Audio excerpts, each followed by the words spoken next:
అంతరాయతిమిరోపశాంతయే శాంతపావనమచింత్య వైభవం తం నరం వపుషి కుంజరం ముఖే మన్మహే కిమపి తుందిలం మహః. శరణం కరవాణి శర్మదం తే చరణం వాణి చరాచరోపజీవ్యం కరుణామసృణైః కటాక్షపాతైః కురు మామంబ కృతార్థసార్థవాహం. శారదా శారదాంభోజవదనా వదనాంబుజే సర్వదా సర్వదాస్మాకం సన్నిధిః సన్నిధిం క్రియాత్. విమలపటీ కమలకుటీ పుస్తక రుద్రాక్షసస్తహస్తపుటీ కామాక్షి పక్ష్మలాక్షి కలిత విపంచీ విభాసి వైరించి వాగర్థావివ సంపృక్తౌ వాగర్థ ప్రతిపత్తయే జగతః పితరౌ వందే పార్వతీ పరమేశ్వరౌ. గురవే సర్వలోకానాం భిషజే భవరోగిణాం నిధయే సర్వవిద్యానాం దక్షిణామూర్తయే నమః. నారాయణ సమారంభాం వ్యాసశంకరమధ్యమాం అస్మదాచార్య పర్యంతాం వందే గురుపరంపరాం. అరుణాం కరుణాతరంగితాక్షీం ధృతపాశాంకుశపుష్పబాణచాపాం అణిమాదిభిరవృతాం మయూఖైః అహమిత్యేవ విభావయే భవానీం. శివాయ గురవే నమః. శివాయ గురవే నమః. శివాయ గురవే నమః. శ్రీమాత్రే నమః. శ్రీమాత్రే నమః. శ్రీమాత్రే నమః. శ్రీ విష్ణురూపాయ నమః శివాయ. శ్రీ విష్ణురూపాయ నమః శివాయ. శ్రీ విష్ణురూపాయ నమః శివాయ. నమో మహద్భ్యో ఋషిభ్యో గురుభ్యో నమః. ఈ ఆలయంలో వెలసి అనుగ్రహిస్తున్న దేవతలకు నమస్కరిస్తూ భగవన్మయమైన ఈ సభా సవనీయ నమస్సులు సమర్పణ చేసుకుంటూ మళ్ళీ 2 ఏళ్ల తర్వాత ఆత్మీయులైన ఈ ప్రాంతవాసుల ముందు మన ఋషులిచ్చిన విజ్ఞానం గురించి మరికొన్ని మంచి మాటలు చెప్పుకునే అవకాశం మనకు లభించింది. ఈ రోజున శ్రీకారం చుట్టుకోవడం అన్నట్లుగా మన తెలుగు వారికి అలవాటు ఉంది. ఏదైనా మంచిదైతే శ్రీకారం చుట్టారు అంటారు. అంటే ఏదైనా కావ్యం రాసేటప్పుడు ముందు శ్రీ అని చెప్పి కావ్యం రాయడం మన సంప్రదాయం. దానికి శ్రీకారం చుట్టడం అని. అదేవిధంగా మన ప్రవచనాలకు కూడా శ్రీకారంగా శ్రీ సూక్తం ఈరోజు ఇక్కడ చెప్పుకోబోతున్నాం. శ్రీ సూక్తం అంటే ఇక్కడ చాలామంది అమ్మలకి తెలుసు, వాళ్ళ అమ్మవారిని ఆరాధన శ్రీ సూక్తంతో చేస్తూ ఉంటారు. అయితే అయ్యలకి తెలియదని కాదు, వాళ్ళు తెలుసుకోరు. సాధారణంగా మన సంస్కృతిలో వివేకానంద చెప్పిన మాట ఏంటంటే, పురుషులు క్రమక్రమంగా ఈ సనాతన ధర్మానికి దూరం అవుతున్నా తల్లులే నిలబెట్టుకొచ్చారంటారు వివేకానంద. ఏదైనా కోపం వస్తే ఆయన మీద రావాలి, నా మీద కాదు. మొత్తానికి ఆయనకి ఈ శ్రీ సూక్తంతో పూజించడం అనే అలవాటు మనకు తెలుసు. అందువల్ల మీకు పరిచయం అయింది శ్రీ సూక్తం. లేకపోతే వేదాల్లో ఎన్ని విషయాలు ఉన్నాయి, అనేక విషయాలు ఉన్నాయి. కానీ మనకు బాగా తెలిసినది పట్టుకుంటే దాని ద్వారా తెలుసుకోవాల్సినవి ఎన్నో చెప్పుకోవచ్చు. అందుకు శ్రీ సూక్తం అనేది మన సంస్కృతిలో చాలా ప్రధానంగా అర్చనల్లో వాటిలో వాడడం మాత్రం మిగిలినది. కానీ శ్రీ సూక్తం అనేది ఎక్కడుంది, దీని స్వరూపం ఏమిటి, స్వభావం ఏమిటి, దీని యొక్క ప్రయోజనం ఏమిటి, అది మనం ఈరోజు చెప్పుకోబోతున్నాం. నిజానికి ఒక్క పూటలో అయ్యే విషయం కాదు ఇది. కానీ ఒక్క పూటలో మనం గ్రహించడానికి ప్రయత్నం చేద్దాం. శ్రీ సూక్తం, సూక్తం అంటే సు ఉక్తం సూక్తం అని మంచి మాట అని అర్థం. ఒక దివ్యమైనటువంటి మాటలు ఇవి. పైగా శ్రీ అనేది పరాశక్తికి సంబంధించినటువంటి పదం. అది ఆ తల్లికి సంబంధించిన సూక్తం కనుక శ్రీ సూక్తం, పరాశక్తికి సంబంధించిన సూక్తం. ఇది ఎక్కడున్నది అంటే ఋగ్వేదంలో ఉన్నది. ఇది ఆ ఋగ్వేదంలో కూడా పరిశిష్ట భాగము అనే భాగంలో ఇది ఉన్నది. పరిశిష్ట భాగం, దీన్ని ఖిల భాగం అని కూడా అంటారు. పురుష సూక్తం అనేది మనకి యజుర్వేదంలో కనబడుతుంది, అథర్వణ వేదంలో కూడా కనబడుతున్నది. శ్రీ సూక్తం మాత్రం మనకు ఋగ్వేదంలోనే కనబడుతున్నది. ఋగ్వేదంలో అది కూడా ఇందాక చెప్పినట్టుగా పరిశిష్ట భాగం. పరిశిష్టం అంటే ఏమిటి అంటే సప్లిమెంటరీ అని అర్థం అనమాట. మెయిన్ టెస్ట్కి సప్లిమెంటరీగా పెట్టారు. పైగా మిగిలిన వేదానికంతటికి పదపాఠం, క్రమపాఠం ఇలాంటి పాఠాలు ఉన్నాయి, కానీ శ్రీ సూక్తానికి మాత్రం ఆ పాఠం లేదు. అందుకు దాన్ని పరిశిష్ట భాగం అని అంటారు. ఆ కారణం చేతనే ప్రతి వారు కూడా పూజలో దీన్ని వినియోగించుకోవచ్చు. కొందరు అంటూ ఉంటారు, మేము అందరం చదవచ్చా అని. చదవచ్చు, కానీ తప్పులు లేకుండా చదవాలి. అది మాత్రం చాలా ముఖ్యం. మంత్రానికి ప్రధానమైనటువంటి బాధ్యత ఏంటంటే తప్పులు లేకుండా. ఎందుకంటే అర్థాలు మనకు తెలియకపోయినా శబ్ద ప్రకంపన వల్ల ఒక శక్తి ఉత్పన్నమవుతుంది. అందుకు తప్పు లేకుండా ఉచ్చరించినప్పుడే శబ్దానికి శక్తి వస్తుంది. ఇప్పుడు శ్రీసూక్తం గురించి నేను చెప్తున్నాను, మీరు వింటున్నారని కాకుండా మనందరం కలిసి శ్రీసూక్త అధిదేవత అయిన అమ్మవారి అనుగ్రహం ఇప్పుడు పొందబోతున్నాం కొద్దిసేపు. అందుకే ప్రవచనాన్ని కాలక్షేప దృష్టితో కాకుండా మనం కూడా ఒక ధ్యాన దృష్టితో, ఒక ఉపాసనా దృష్టితో విన్నప్పుడు దాని ప్రయోజనం మనం పొందగలం. ఇప్పుడు శ్రీ సూక్తం విశేషం ఏంటంటే, ఈ వేదంలో పదక్రమాది పాఠములు లేకుండా ఉన్నటువంటి ఈ భాగంలో అమ్మవారి వైభవం చెప్పబడుతున్నది. పైగా ఇది వేదంలోది, అది మర్చిపోవద్దు. సాధారణంగా వేద వాక్యాలకి ఉండే లక్షణం రెండు. అర్థపరంగా చూస్తే అది అర్థవంతమైన వాక్యాలు, అంటే మీనింగ్ఫుల్ సెంటెన్సెస్ అని చెప్పచ్చు. అర్థవంతమైన వాక్యాలు. అంతేకాదు అదేవిధంగా శక్తివంతమైన మంత్రాలు. అందుకు ఇవి కేవలం అర్థం తెలుసుకున్నంత మాత్రానే ప్రయోజనమా అంటే, మనకు అర్థం కాని ప్రయోజనాలు ఎన్నో ఇచ్చే శక్తి ఒక్కొక్క మంత్రానికి ఉన్నది. అందుకు శ్రీ సూక్తంలో మనకి 16 రుక్కులు ఉంటాయి మొత్తం. అందులో 15 ప్రధానమైన రుక్కులు, 16వది ఫలశ్రుతి. అందుకు 15 రుక్కులను మనం చెప్పుకోవాలన్నమాట. 16వది ఫలశ్రుతి. ఈ 15 రుక్కులకి ఎన్నింటితో అంతరార్థాలు ఉన్నాయి తీస్తూ ఉంటే ఆశ్చర్యం వేస్తుంది మనకు ఒక్కొక్కటి కూడా. నిజానికి మనం కొద్ది రోజులు మంచి మంచి మాట్లాడుకుని కాస్త ఆధ్యాత్మిక భావంలోకి ప్రవేశించే మూడ్ అంటామే, అది వస్తే అప్పుడు శ్రీ సూక్తం చెప్పుకుంటే ఇంకా బాగా మనకు అర్థమవుతుంది. కానీ ఇక్కడున్న వారందరూ వెంటనే అందుకోగలరు ఆ స్థితిని నేను అనుకుంటూ ప్రారంభించుకుందాం.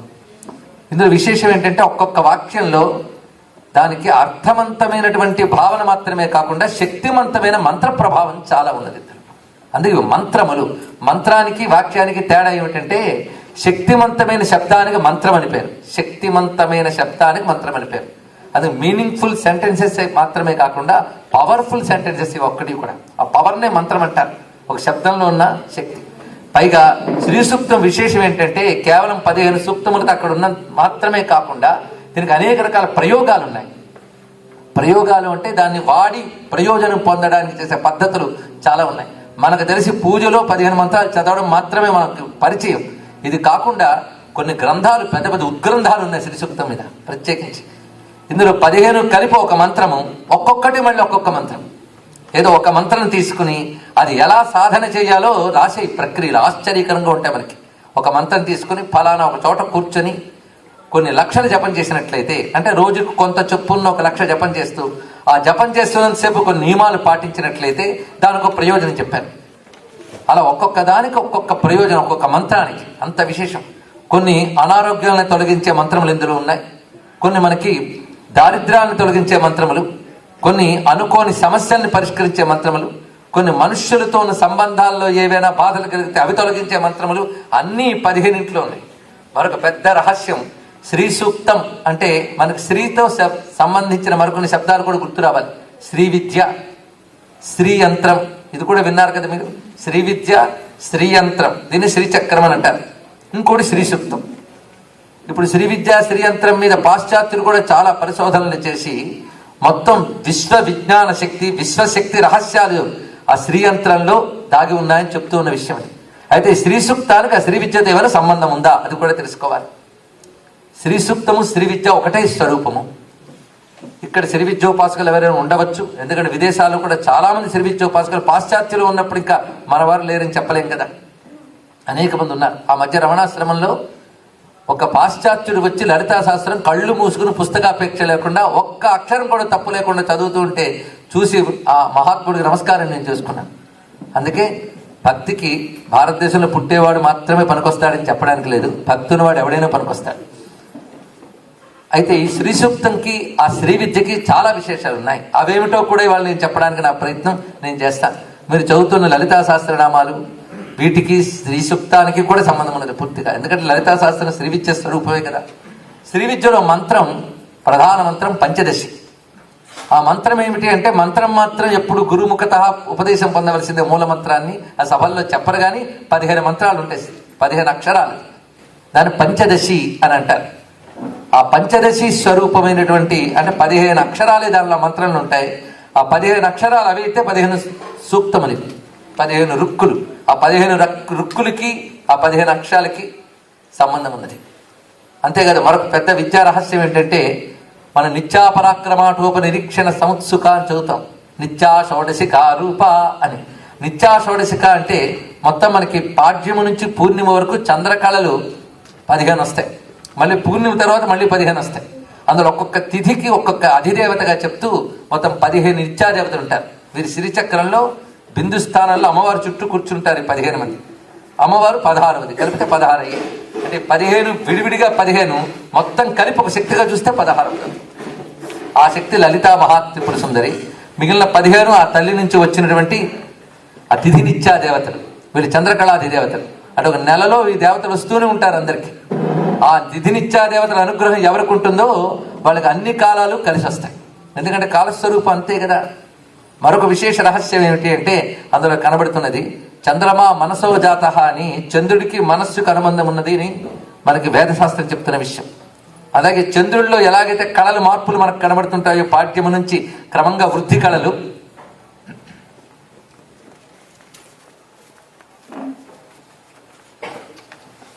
ఇదం విష్ణు విచక్రమే త్రేధా నిధితే పదం శ్రీ విష్ణు విష్ణు విష్ణు. వృద్ధి కళలు పాఠ్యము నుంచి పూర్ణిమ వరకు కనబడతాయి. తర్వాత వచ్చినవని క్షయ కళలు తగ్గుతూ వస్తాయి.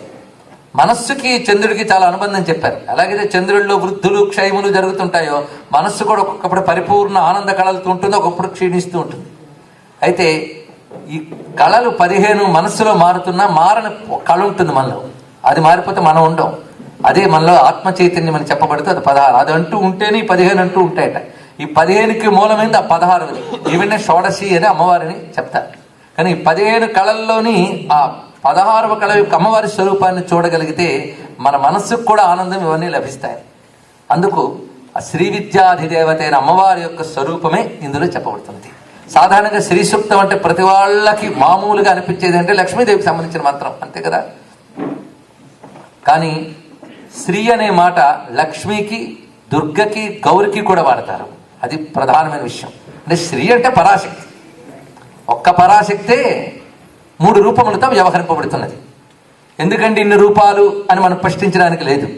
ఎందుకంటే పరాశక్తి ఇన్ని రూపాలు ఎందుకు ధరించిందని మనల్ని అనుగ్రహించడానికి. లోకంలో ఒక తల్లి ఉంటుంది. ఆ తల్లి పిల్లాన్ని లాలన చేసేటప్పుడు ఎన్ని రకాల రూపాలు ధరిస్తుందో మీరు ఎప్పుడైనా పరిశీలించారా? పిల్లవాడికి ఆకలి వేసింది అనుకోండి, ఆ తల్లి అన్నం పెడుతుంది. వాడు ఆకలిస్తుంది అమ్మ అంటే అన్నం తీసుకొచ్చి పెడుతుంది. అప్పుడు ఆ తల్లి సాక్షాత్ అన్నపూర్ణమే. అమ్మ నాకు లెక్క అర్థం కాలేదు, ఈ పాఠం అర్థం కాలేదంటే ఆ తల్లి ఆ పాఠం చేసి చూపిస్తుంది. అప్పుడు ఆ తల్లి ఎవరయ్యారు? సరస్వతీదేవి అయింది. అమ్మ నేను స్కూల్ ఫీజు కట్టాలి, డబ్బు కావాలమ్మా అంటే మళ్ళీ ఆ తల్లి డబ్బు ఇచ్చేటప్పుడు ఆ తల్లి లక్ష్మి అయింది. ఏదైనా ప్రవర్తనలో తేడా వచ్చిందంటే ఒక్కటి ఇచ్చుకుంటుంది ఆ తల్లి. అప్పుడు ఆ తల్లి ఖాళీ అయింది. ఈ 4 రూపాలు నిన్ను కనడానికి నీ తల్లి ధరించింది. నీ ఒక్క బతుకు తీర్చిదిద్దడానికి నీ తల్లి 4 రూపాయలు ధరిస్తే ప్రపంచాన్ని తీర్చిదిద్దడానికి ఆ తల్లి ఎన్ని రూపాయలు ధరించాలో ఆలోచించింది. అందుకే ఇన్ని రూపాయలు ఏమిటి అని కాదు, ఇన్ని రూపాయలు జగత్తును అనుగ్రహించడం కోసం అమ్మ ధరించిన రూపాయలు. జ్ఞానప్రదాన సమయంలో ఆవిడనే సరస్వతి అంటున్నాం, ధనప్రదాన సమయంలో, ఐశ్వర్య సమయంలో ఆ తల్లిని లక్ష్మి అంటున్నాం. అదేవిధంగా శక్తిని, ఇచ్ఛాజ్ఞాన క్రియాత్మక శక్తి స్వరూపంగా ఉన్నప్పుడు ఆ తల్లిని దుర్గ అంటున్నాం. ఈ భావన మనం అన్వయించుకోనక్కరే, శాస్త్రం స్పష్టంగానే చెప్తూ ఉన్నది. విద్యాప్రదాన సమయే శరదిందు శుభ్రాం, లక్ష్మీ ప్రదాన సమయే నవవిద్రుమాభాం, విద్వేషవర్గదలనే చ తమాల నీలాం, దేవీం త్రిలోక జననీం శరణం ప్రపంచే అని ఒకే ముల్లోకాల తల్లి 3 రూపాయలు ధరించింది. అందుకే అమ్మల గన్నయమ్మ ముగురమ్మల మూలపుటమ్మ అని చెప్పడంలో భావం అది. అందుకు ఏదైనా ఈ మంత్రములో ఉన్న విశేషం ఏంటంటే ఆ లలితా మహా త్రిపుర సుందరి యొక్క స్వరూపమే ఇందులో ఉన్నది. అందుకు లక్ష్మి అన్న, సరస్వతి అన్న, దుర్గా అన్న ఒకే పరాశక్తి. ఆ మాటకొస్తే మొత్తం వైదిక మతం ప్రకారంగా సృష్టి స్థితి లయలు చేయగలిగిన ఈశ్వరుడు ఒక్కడే.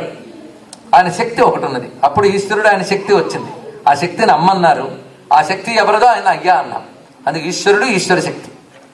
అయితే తన శక్తితో ఈ పనులు చేస్తున్నా ఒక్క రకంగా లేవు పనులు, రకరకాల పనులు చేస్తున్నప్పుడు సృష్టి సమయంలో ఆయన్నే బ్రహ్మ అని, స్థితి సమయంలో ఆయన్నే విష్ణు అని, సంహార సమయంలో లయ సమయంలో ఆయన రుద్రుడు అంటున్నాం.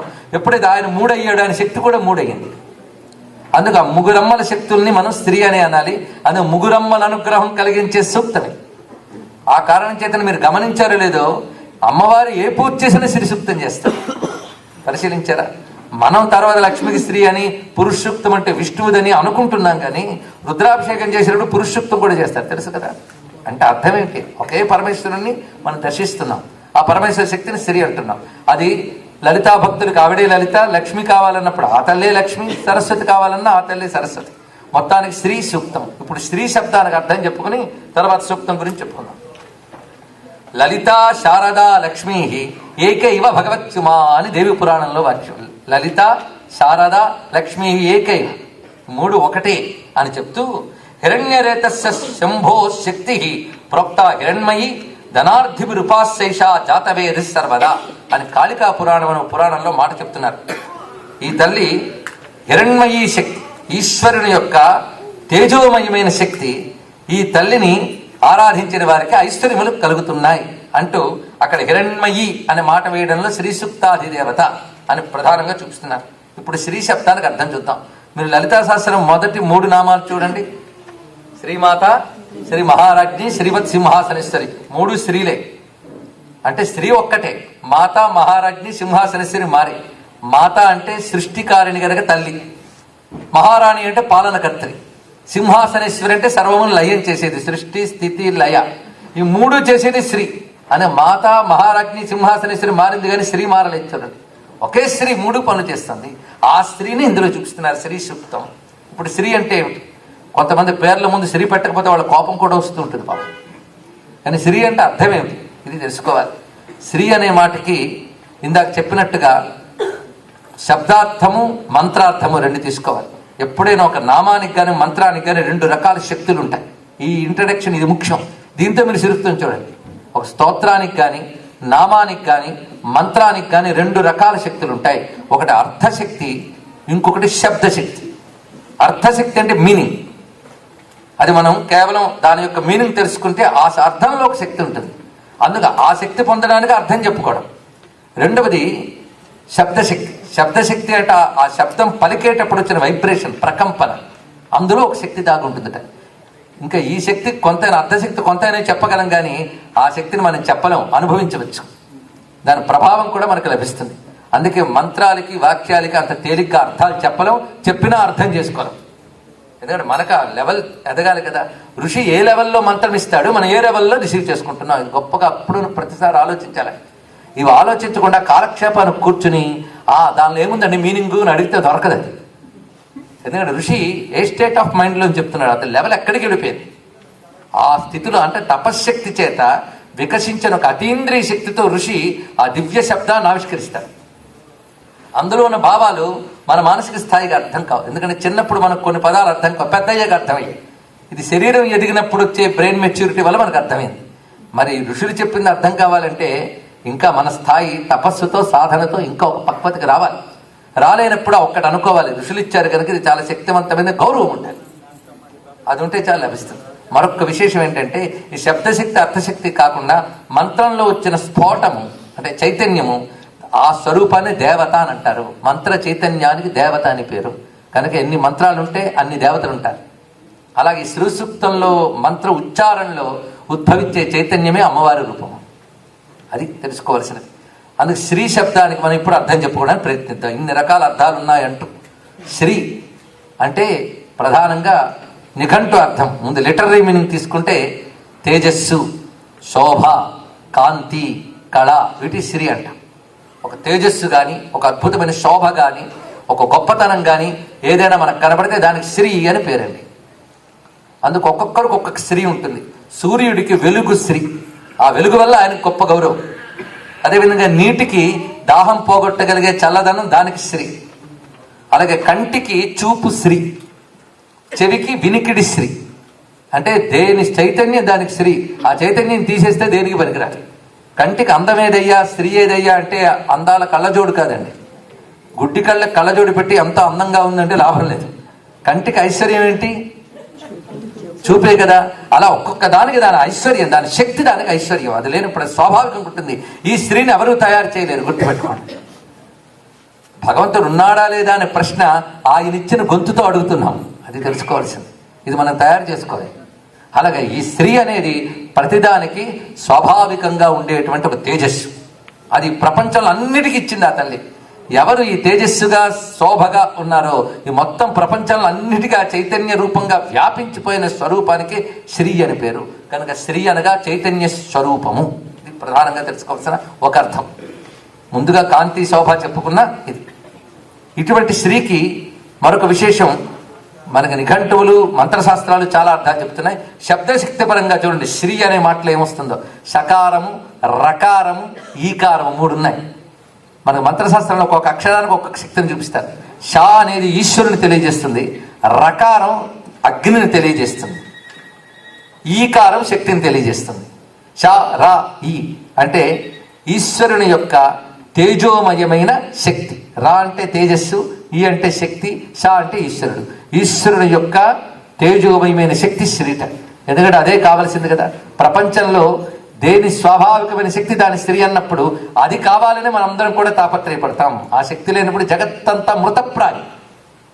అందుకే త్వయా వినా జగత్ సర్వం మృత తుల్యంచ నిష్ఫలం అని అమ్మవారిని స్తుతిస్తూ ఇంద్రుడు చెప్పిన స్తోత్రం మనకు కనబడుతున్నది. ఆ స్త్రీ లేకపోతే ప్రపంచంలో దేనికి శోభ లేదు, తేజస్సు లేదు. అందుకే ప్రపంచ వ్యాపకమైన విశ్వవ్యాపకమైన తేజస్సుని స్త్రీ అన్నారు. ఆ తేజస్సే సౌందర్యం కనుక అదే సౌందర్యం. ఈ సౌందర్యం ప్రపంచంలో ఈ తేజస్సు అన్ని చోట్ల నిరంతరం ఫ్లో ప్రవహిస్తోంది. ఒక శక్తికి లక్షణం ప్రవాహం. ఎలక్ట్రికల్ పవర్ కూడా ఫ్లో అవుతుంది మనకి. అలాగే విశ్వమంతా కూడా ఫ్లో అవుతున్న చైతన్య ఆవిడ. ఫ్లోకే సంస్కృతంలో లహరి అని అంటారు. అందుకే ఆ చైతన్య లహరే శంకర భగవత్పాల్ వారు సౌందర్య లహరి అని దర్శించారు ఇక్కడ ఆ స్త్రీని. అందుకే అదే శ్రీ విద్య, శ్రీ సూక్తం, శ్రీ మంత్రం. ఇది దీని విశేషం. అయితే ఇది వినేటప్పుడు ఒక్కొక్క దానిలో ఒక్కొక్క మహాశక్తి ఉంది. ఆ శక్తి సారం తీసి 15 అక్షరాలు శ్రీ విద్య తెచ్చారు. అలాంటి మహావిషయంలోకి ప్రవేశిస్తున్నామన్న గౌరవం మనకు కలిగి ఇందులోకి ప్రవేశిద్దాం. అయితే మంత్రానికి స్రష్టలు ఉండరు, ద్రష్టలు ఉంటారు. స్రష్ట అంటే తయారు చేసినవాడు, క్రియేటర్, రాసినవాడు. ద్రష్ట అంటే తపశ్శక్తితో దర్శించి ఇచ్చినవాడు ద్రష్ట. అదే ఋషయో మంత్రద్రష్టారహ అని. ఋషులు అంటే మంత్రములను దర్శించువా ఋషులు. మొత్తం 15 మంత్రములు 3 ఋషులు దర్శించి ఏర్పాటు చేశారు. వారు 3 లక్ష్మీదేవి పుత్రులు. వాళ్ళు మీరు ఈ మాటలు ఫలశ్రుతిలో వినవచ్చు. ఆనంద కర్దమశ్చైవ చిక్లీత ఇది విస్తృత ఋషయస్తే స్త్రయ పుత్రా స్వయం శ్రీదేవి దేవత. అక్కడ చూపిస్తున్నాడు. అంటే శ్రీ సూక్తానికి 3 ఋషులు. ఆనంద ఋషి, కర్దమ ఋషి, చిక్లీత ఋషి. వీళ్ళు 3 ఎవరయ్యా అంటే ఋషయ తే త్రయ పుత్ర. వీళ్ళు 3 ఋషులే కాదు, అమ్మవారికి పుత్రుడు. ఈ పుత్రుడికి సంబంధించిన మంత్రాలు కూడా ఉంటాయండి. లక్ష్మీ పుత్రుడు ఆ మంత్రంలో వచ్చినప్పుడు వాళ్ళ గురించి చెప్పుకుందాం. ఆనంద, కర్దమ, చిక్లీత వీళ్ళు 3 ఈ మంత్రానికి ద్రష్టలు. ఇందులో ఎవరయ్యా దేవత అంటే శ్రీదేవి దేవత. దీనికి దేవత శ్రీదేవి అన్నారు. శ్రీదేవి అంటే ఇందాక చెప్పుకున్న ముగురమ్మల మూల స్వరూపమైన పరాశక్తియే దేవత. ఇప్పుడు మనం స్పష్టంగా శ్రీ శబ్దానికి అర్థము, అదేవిధంగా శ్రీ సూక్త ఋషులు ఎవరు, దీనికి దేవత ఎవరో చెప్పుకున్నా. అది దేవత ఎవరు. అయితే ఈ రుక్కుల్లో స్త్రీ శబ్దానికి మరొక అందమైన అర్థం ఏంటంటే శృణాతి నిఖిలాన్ దోషాన్. చూడండి, నిరుక్తం, ఋషులు చెప్పిన నిరుక్తం. నిరుక్తము అంటే డిక్షనరీ, నిఘంటువు అంటే మన లౌకిక సాహిత్యానికి డిక్షనరీ, నిరుక్తము అంటే వేదానికి డిక్షనరీ. వేద శబ్దాలు వేరండి.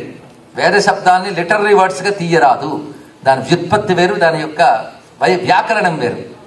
దాని అర్థాలు తెలియాలంటే దానికి ఒక శాస్త్రం ఉంది, దాని పేరు నిరుక్తం. ఆ నిరుక్తం చెప్తున్న ప్రకారంగా శ్రీ శబ్దానికి శృణాతి నిఖిలాన్ దోషాన్ శ్రీనాతి చ గుణైర్జగత్ శ్రీయతే చాఖిలైర్నిత్యం శ్రయతే చ పరంపదం. ముందుగా శృణాతి నిఖిలాన్ దోషాన్. శృణాతి, శ్రీయతే, శ్రీనాతి, శ్రయతే అని 4 అర్థాలు చెప్పారు శ్రీ శబ్దానికి. చూడండి, శృణాతి నిఖిలాన్ దోషాన్ అంటే అన్ని దోషాలను పోగొడుతుంది. ఇది మొట్టమొదటి అర్థం. మనకు కావాల్సింది అదే. ముందు మనకు ఏదైనా గొప్ప వస్తువు ఇవ్వాలంటే ముందు శుభ్రం చేయాలి. ఏదైనా ఒక పాత్రలో మనం వస్తువుని పెట్టాలంటే ముందు పాత్రను ఏం చేస్తాం? శుద్ధి చేస్తాం. ఇంటికి పాలవాడు వచ్చాడు, పాలు పోస్తాడంటే గిన్నెని శుభ్రం చేసి తీసుకువెళ్తాం. అలాగే పాత్ర శుద్ధి కావాలి. అలాగే ఒక దివ్యత్వాన్ని పొందాలన్నా, గొప్పతనాన్ని పొందాలన్నా మన హృదయ పాత్ర శుద్ధి కావాలి. ఆ శుద్ధి మనకు చేసుకోవడం చేత కాదుట. ఆ తల్లిని ఆశ్రయిస్తే ఆవిడ దయతోనే జరుగుతుంది ఇది. అందుకే శృణాతి నిఖిలాన్ దోషాన్, ముందు దోషాలను పోగొడుతుంది. దాని తర్వాత శ్రీనాథి గుణే జగత్, మంచి గుణాలతో ప్రపంచాన్ని నింపి ఉంచింది ఆ తల్లి. అందుకే శ్రీనాథ్. శ్రీయతే చాకిలే నిత్యం, అందరి చేత ఆశ్రయింపబడే తల్లి. శ్రీయతే ఆశ్రయతే రెండు అదే శబ్దం. ప్రపంచానికి దిక్కైన తల్లి. మనందరం ఎంత కాదనుకున్న ఆవిడ్ని ఆశ్రయించాం. ఎందుకంటే చైతన్యాన్ని ఆశ్రయించుకుని మనం ఉన్నాం, అవునా లేదా? అందుకే అందరికీ ఆశ్రయ శక్తి ఎవరో ఆవిడ. అది శ్రీయతే. చిట్ట చివరికి అమ్మవారిని ఉపాసన చేస్తే శ్రయతే చ పరంపదం, పరమపదానికి మనల్ని చేర్చే తల్లి అని శ్రీ శబ్దానికి ఎన్ని అర్థాలు చేర్చారా? దోషాలని నశింపజేస్తున్నది, చక్కని గుణములతో నింపునది, 3 అందరి చేత ఆశ్రయింపబడినది, 4 పరమపదమునకు చేర్చున్నది. 4 అర్థం. ఇంకేం కావాలండి మనకి? ఆ స్త్రీని పట్టుకుంటే చాలదు. ముందు మన దోషాలు పోగొడుతుంది, మనకు కావలసిన సద్గుణాలు ప్రసాదిస్తున్నది, 3వది మనకు దిక్కై ఉన్నది, 4వది మన ఉన్నత స్థితికి తీసుకొడుతుంది. ఇంకా జీవుడికి కావాల్సింది ఏముంది? అందుకే అన్నీ అందులో ఉన్నాయి కనుక ఒక్క పేరు అమ్మవారికి శ్రీ. అందుకే తల్లిని మాత అని పిలిస్తే ఆ ముందు శ్రీ పెడితే శ్రీమాత అయింది. అందుకే మంత్రం శ్రీమాత్రే నమః. అందుకే శ్రీమాత్రే నమః మంత్రంతోనే శ్రీ సూక్తాన్ని మనం అనుసంధానం చేసుకుందాం. ఇప్పుడు ఈ ప్రధానమైన మంత్రాల్లో మొట్టమొదటి మంత్రం హిరణ్యవర్ణాం హరిణీం సువర్ణ రజతస్రజాం చంద్రాం హిరణ్మయీం లక్ష్మీం జాతవేదో మఆవహ. కొన్ని చోట్ల మమావహ, కొందరు అలాగే వ్యాపకంగా చదివేస్తున్నారు, కానీ సంస్కృత వ్యాకరణం ప్రకారంగా మ ఆవహ అనాలి. మ ఆవహ ఇది వ్యాకరణ రీత్యా మే ఆవహ అవుతుంది, అది సంధిలో మ ఆవహ అవుతుంది. అందుకు మే ఆవహ. మే అంటే నాయందు, ఆవహ అంటే ఆవహింపజేయము. ఒకటి శ్రీ సూక్త విషయంలో ఏంటంటే దీనికి అగ్ని శ్రీ సూక్తం అని మరొక పేరు ఉందండి. అగ్ని శ్రీ సూక్తం. ఎందుకంటే దీనిలో మీకు ప్రార్థన ఎవరికి కనబడుతుందో తెలుసా? అగ్నిదేవుడికి ప్రార్థన. హే జాతవేద సంబోధన అది. జాతవేదో ఆవహ జాతవేద అంటే ఓ జాతవేదుడా. అగ్నికి పేరు జాతవేదుడు. ఓ అగ్ని ఆవహ ఆవహింపజేయి. ఎవరిని?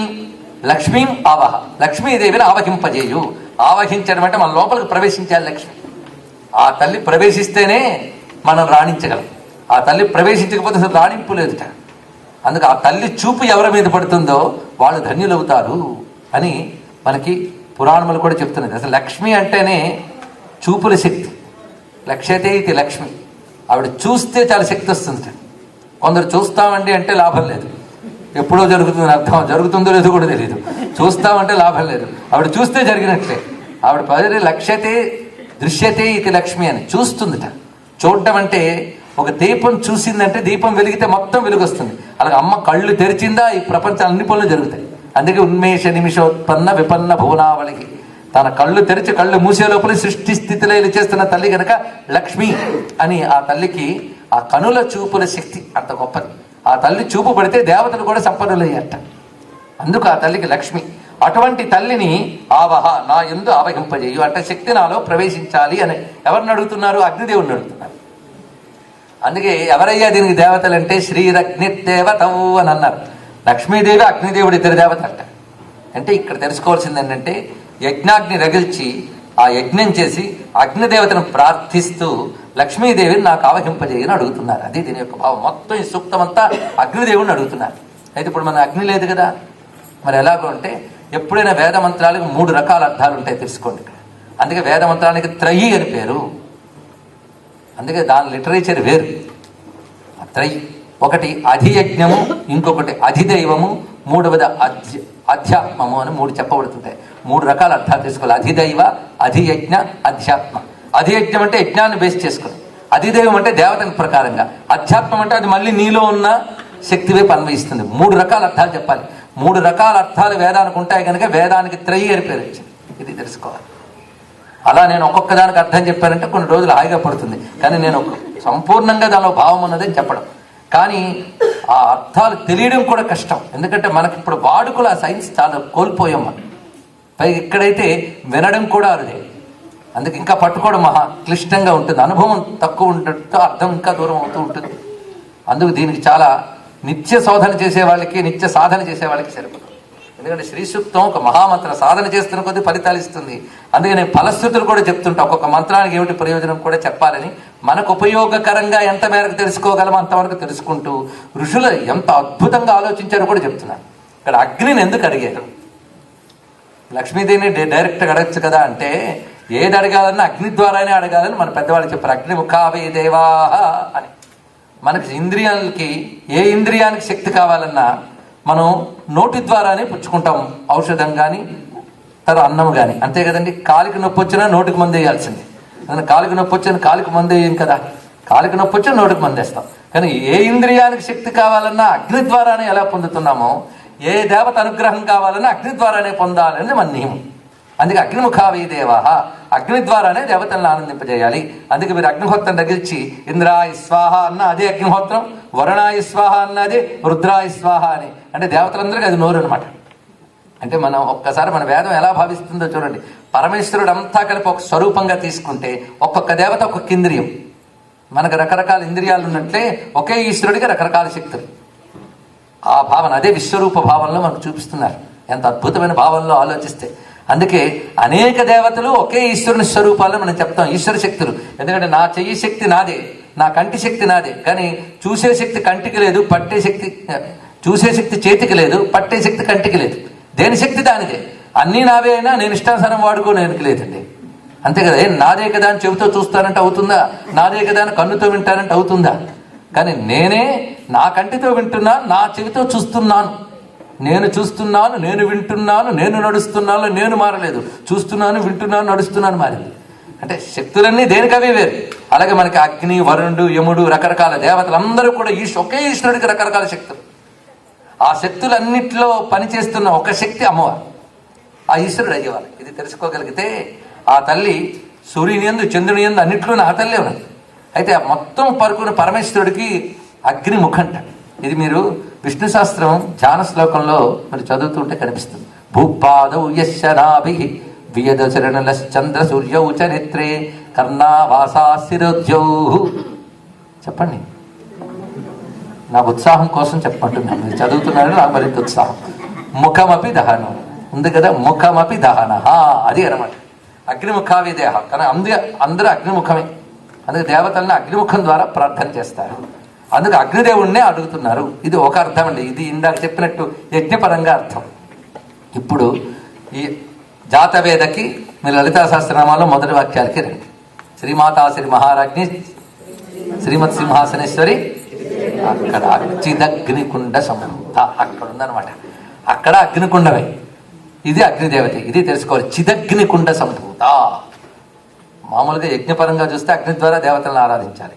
అసలు అగ్ని అన్న మాటకి చిదగ్ని అనే దానికి రండి. చిదగ్నికి జాతవేదకు ఉన్న సంబంధం చూడండి. చిత్ అగ్ని, చిదగ్ని అంటే చైతన్యం అనబడే అగ్ని, జ్ఞానం అనబడే అగ్ని. మనకు అందరికీ జ్ఞానం ఉంది కదా. జ్ఞానం అంటే నాలెడ్జ్ కాదు, కాన్షియస్నెస్. ఆ పేరుతో చెప్తున్నాం. కంటికి చూడడం జ్ఞానం, చెవికి వినడం జ్ఞానం. ఈ జ్ఞానములన్నీ ఎవరి వల్ల వచ్చాయి? నీ అంతర్గతంగా ఉన్న పరమేశ్వరుడి యొక్క చైతన్యం అని జ్ఞానం వచ్చింది. కనుక ఆ జ్ఞానం అనబడే ప్రకాశం ఎక్కడ ఈ హృదయంలోంచి ఈశ్వరుడి ద్వారా లభిస్తోంది. దాన్నే చిదగ్ని అని అన్నారు.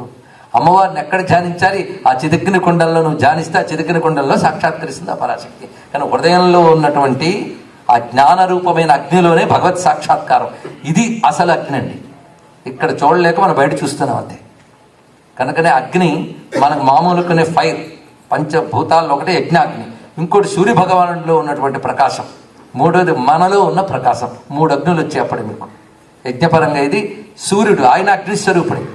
ఆ మాటకు వస్తే మన ఆదిత్యోదయం ఇక్కడ చెప్పుకున్నాం, గుర్తుంటుంది. ఆ సూర్యుని యొక్క ప్రకాశము శక్తే ప్రపంచమంతా. అందుకు ఆ సూర్యుడిని నారాయణ అని, ఆ ప్రకాశ శక్తిని లక్ష్మి అంటే ప్రతిరోజు మనకు లక్ష్మీనారాయణ దర్శనమేనంటే. అక్కడ ఎలాగైతే సూర్యుని యొక్క శక్తిని నువ్వు చూస్తున్నావో, నీలో ఆత్మ యొక్క చైతన్య శక్తిని చూస్తున్నావు. అందుకే ఆత్మస్వరూపాన్ని అహమాత్మ గుడాకేశ సర్వభూతాశయ స్థిత భగవంతుడు గీతలో చెప్పినట్లుగా ఆత్మస్వరూపం ఈశ్వరుడైతే ఆయన యొక్క చైతన్య స్వరూపం శరీరం అంతా ప్రసరిస్తున్న అగ్ని. ఆ తల్లిని, ఆ మహాలక్ష్మిని మనం దర్శించుకుంటున్నాం. ఆ అగ్నిని అడగడమే జాతవేద.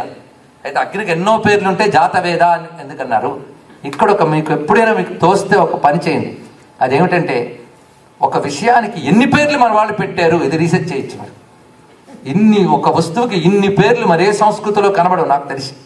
ఉదాహరణకి సూర్యుడు, ఆయనకి ఎన్ని పేర్లు అని ఉంటాయి? పురాణాలు రీసెర్చ్ చేయొద్దు, వేదాలు చదవద్దు, మనకు పరిచయం ఉన్న వాటిలో తీయండి ఒక్కొక్కటి. రవి, సూర్య, మిత్ర, భాను, ప్రభాకర, భాస్కర, నేను మర్చిపోయిన మీరే చెప్పగలరు, దివాకర, ఇలా తీస్తే ఎన్ని వచ్చాయి? ఒక్కొక్క దానికి ఒక్కొక్క మీనింగ్ ఉంది. మళ్ళీ అన్ని మళ్ళీ సూర్యుడికి సంబంధించినవే.